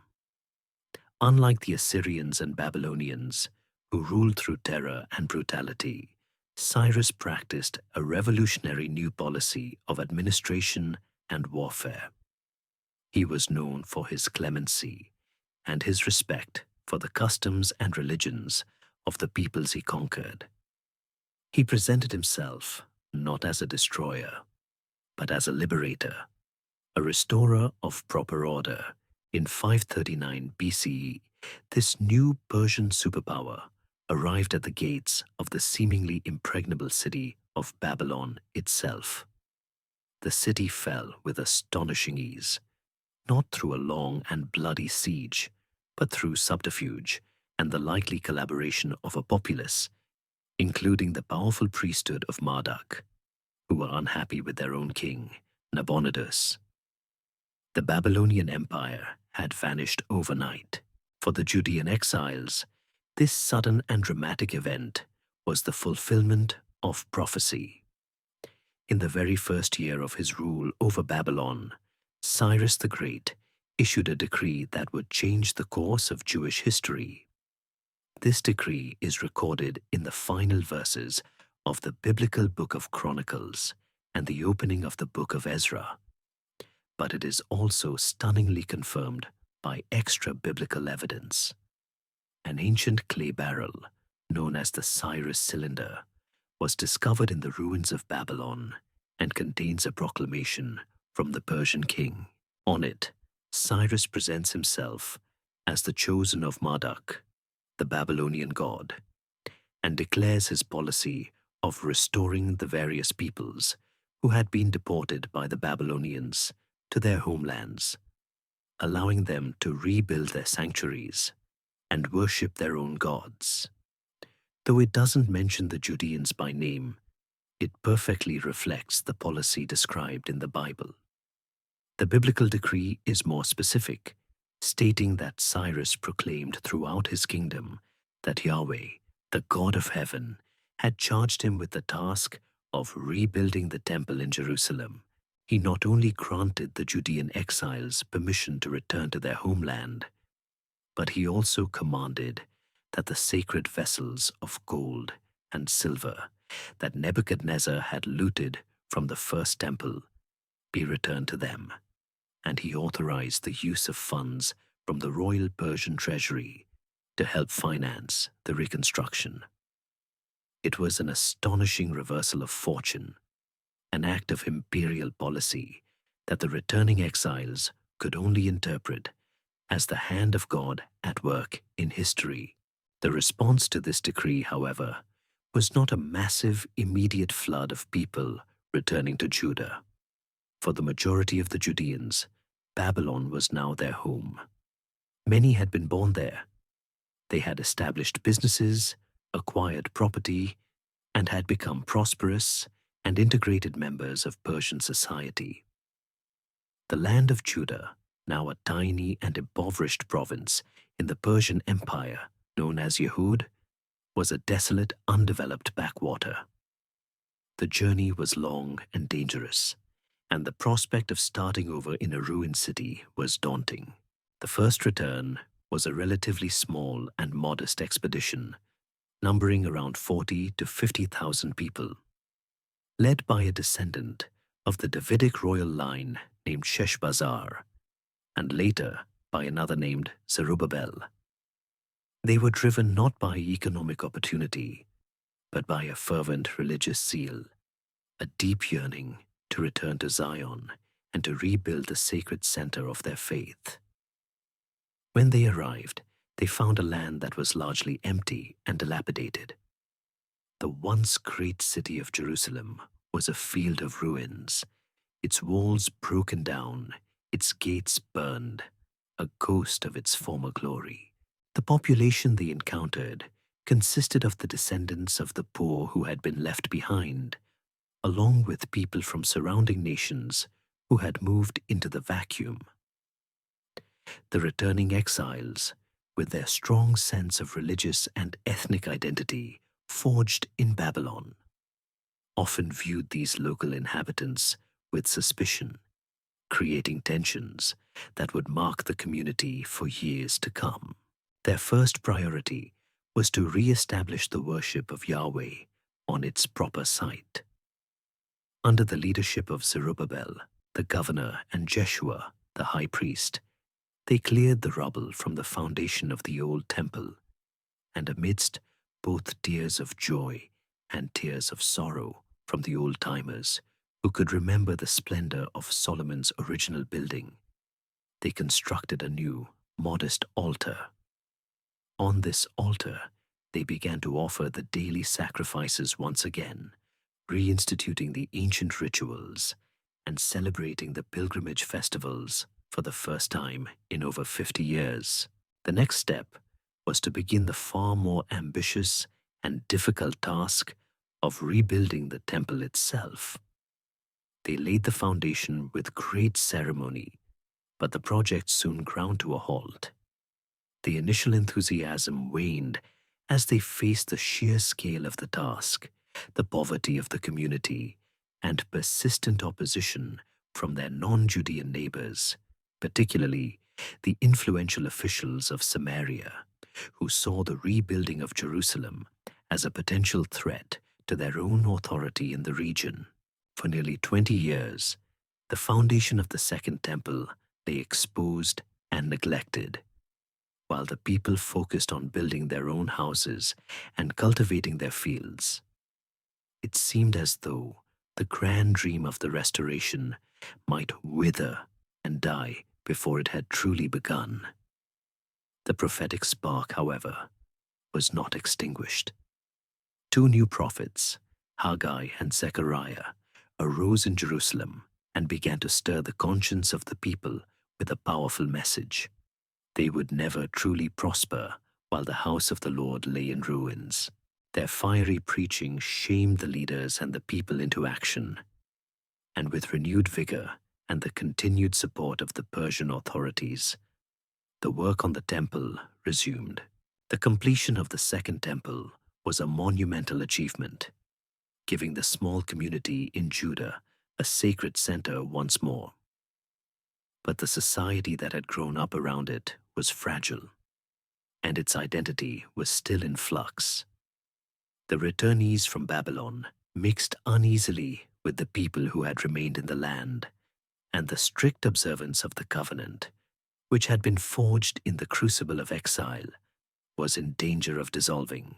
About 60 years after the temple was dedicated, two new leaders arrived from the heart of the Persian Empire, sent with the full authority of the Persian king to consolidate and reorganize the community. The first was Nehemiah, a high-ranking Jewish official who served as the cupbearer to the Persian king. Hearing of the dilapidated and unsafe condition of Jerusalem, he was given permission to go to Judah as its governor. With incredible energy and administrative skill, Nehemiah organized the people and, despite constant harassment from neighboring officials, succeeded in rebuilding the broken-down walls of Jerusalem in a remarkable 52 days. This practical achievement provided the city with security and a renewed sense of civic pride. Shortly after Nehemiah came Ezra, a priest and a scribe who was an expert in the law of Moses. His mission was not to build walls of stone, but walls of spiritual and social identity. Ezra brought with him from Babylon a copy of the Torah, and in a great and solemn assembly he stood on a wooden platform and read the law to the people from dawn until midday. As they listened to the words of the covenant, many of them for the first time, the people began to weep, realizing how far their lives had strayed from its precepts. This moment marked a pivotal shift in the life of the nation. Led by Ezra, the people entered into a new and binding covenant to follow the Torah, to observe the Sabbath, and to support the temple. Ezra's reforms institutionalized the Torah as the official constitution of the Jewish people. This emphasis on the sacred text, born in the exile, was now firmly planted in the soil of the homeland. With a rebuilt temple, rebuilt walls, and a renewed commitment to the law, the community of the Second Temple period, now more accurately called Judaism, was firmly established. For the next 2 centuries, the province of Yehud lived a relatively quiet and stable existence under the generally tolerant rule of the Persian Empire. But in the 330s BCE, the entire world was turned upside down by the meteoric rise of a military genius from the north of Greece, Alexander the Great. In a breathtaking series of campaigns that lasted just over a decade, the young Macedonian king conquered the entire Persian Empire, from Greece to India, creating the largest empire the world had ever seen. His armies swept through the Levant, and the land of Judah, like all the provinces of the region, passed from Persian to Greek control. Alexander's vision, however, was not merely one of military conquest. He was a student of the philosopher Aristotle, and he dreamed of uniting the world, not just politically, but culturally. This dream was called Hellenism, the spread of Greek language, ideas, and customs throughout the known world. After Alexander's early death, his vast empire was fractured and carved up by his leading generals, the Diadochi. For the next century and a half, Judea found itself once again caught in the middle of a great power struggle, a geopolitical prize contested by 2 rival Greek kingdoms, the Ptolemies, who ruled from Egypt, and the Seleucids, who ruled from Syria. Hellenism was more than just a new imperial administration. It was a powerful and deeply attractive cultural force. The Greek language, Koine Greek, became the common tongue of commerce, government, and the educated elite. Greek-style cities, called the polis, with their theaters, public buildings, and democratic ideals, sprang up across the East. Central to this way of life was the gymnasium, a place for education and, most importantly, for athletics, where men and boys would train and compete in the nude, celebrating the beauty and perfection of the human body. Greek philosophy encouraged a spirit of rational inquiry that questioned all traditional beliefs. This vibrant, sophisticated, and often secular culture presented a profound challenge to the traditional Jewish way of life. It created a deep rift within Judean society. Many, particularly among the wealthy, urban upper classes, and even some of the priesthood, were deeply attracted to the Hellenistic world. They adopted Greek names, spoke the Greek language, and saw assimilation as the path to social and economic advancement. On the other side were the Hasidim, the pious ones, who saw Hellenism as a seductive and mortally dangerous threat, a form of paganism that would lead to the complete abandonment of the Torah and the covenant. For a long time, a delicate balance was maintained. But this clash of civilizations was set on a collision course that would erupt into violence. In the early 2nd century BCE, a new Seleucid king, Antiochus IV, who gave himself the arrogant title Epiphanes, meaning God manifest, came to power. In an effort to unify his crumbling kingdom and replenish his treasury, he embarked on a brutal and unprecedented policy of forced Hellenization in Judea. He sold the office of the high priest to the highest bidder, looted the temple's treasury, and finally, in an act of supreme blasphemy, he erected an altar to the Greek god Zeus inside the Jerusalem temple and ordered pigs, an unclean animal, to be sacrificed upon it. He then outlawed the core practices of Judaism. Sabbath observance, dietary laws, and the circumcision of male children were all forbidden on pain of death. This was the first purely religious persecution in Jewish history, and it would provoke a furious and desperate rebellion, a guerrilla war led by a priestly family known as the Maccabees. But that is a story for another time. For now, our long journey through the history of ancient Israel comes to a close.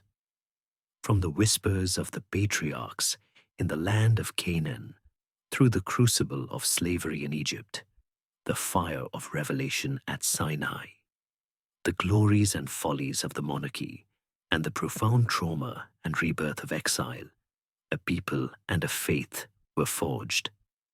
Their story, a tapestry of divine calling and human failure, of miraculous deliverance and devastating judgment, would shape not only their own destiny, but the spiritual landscape of the entire world.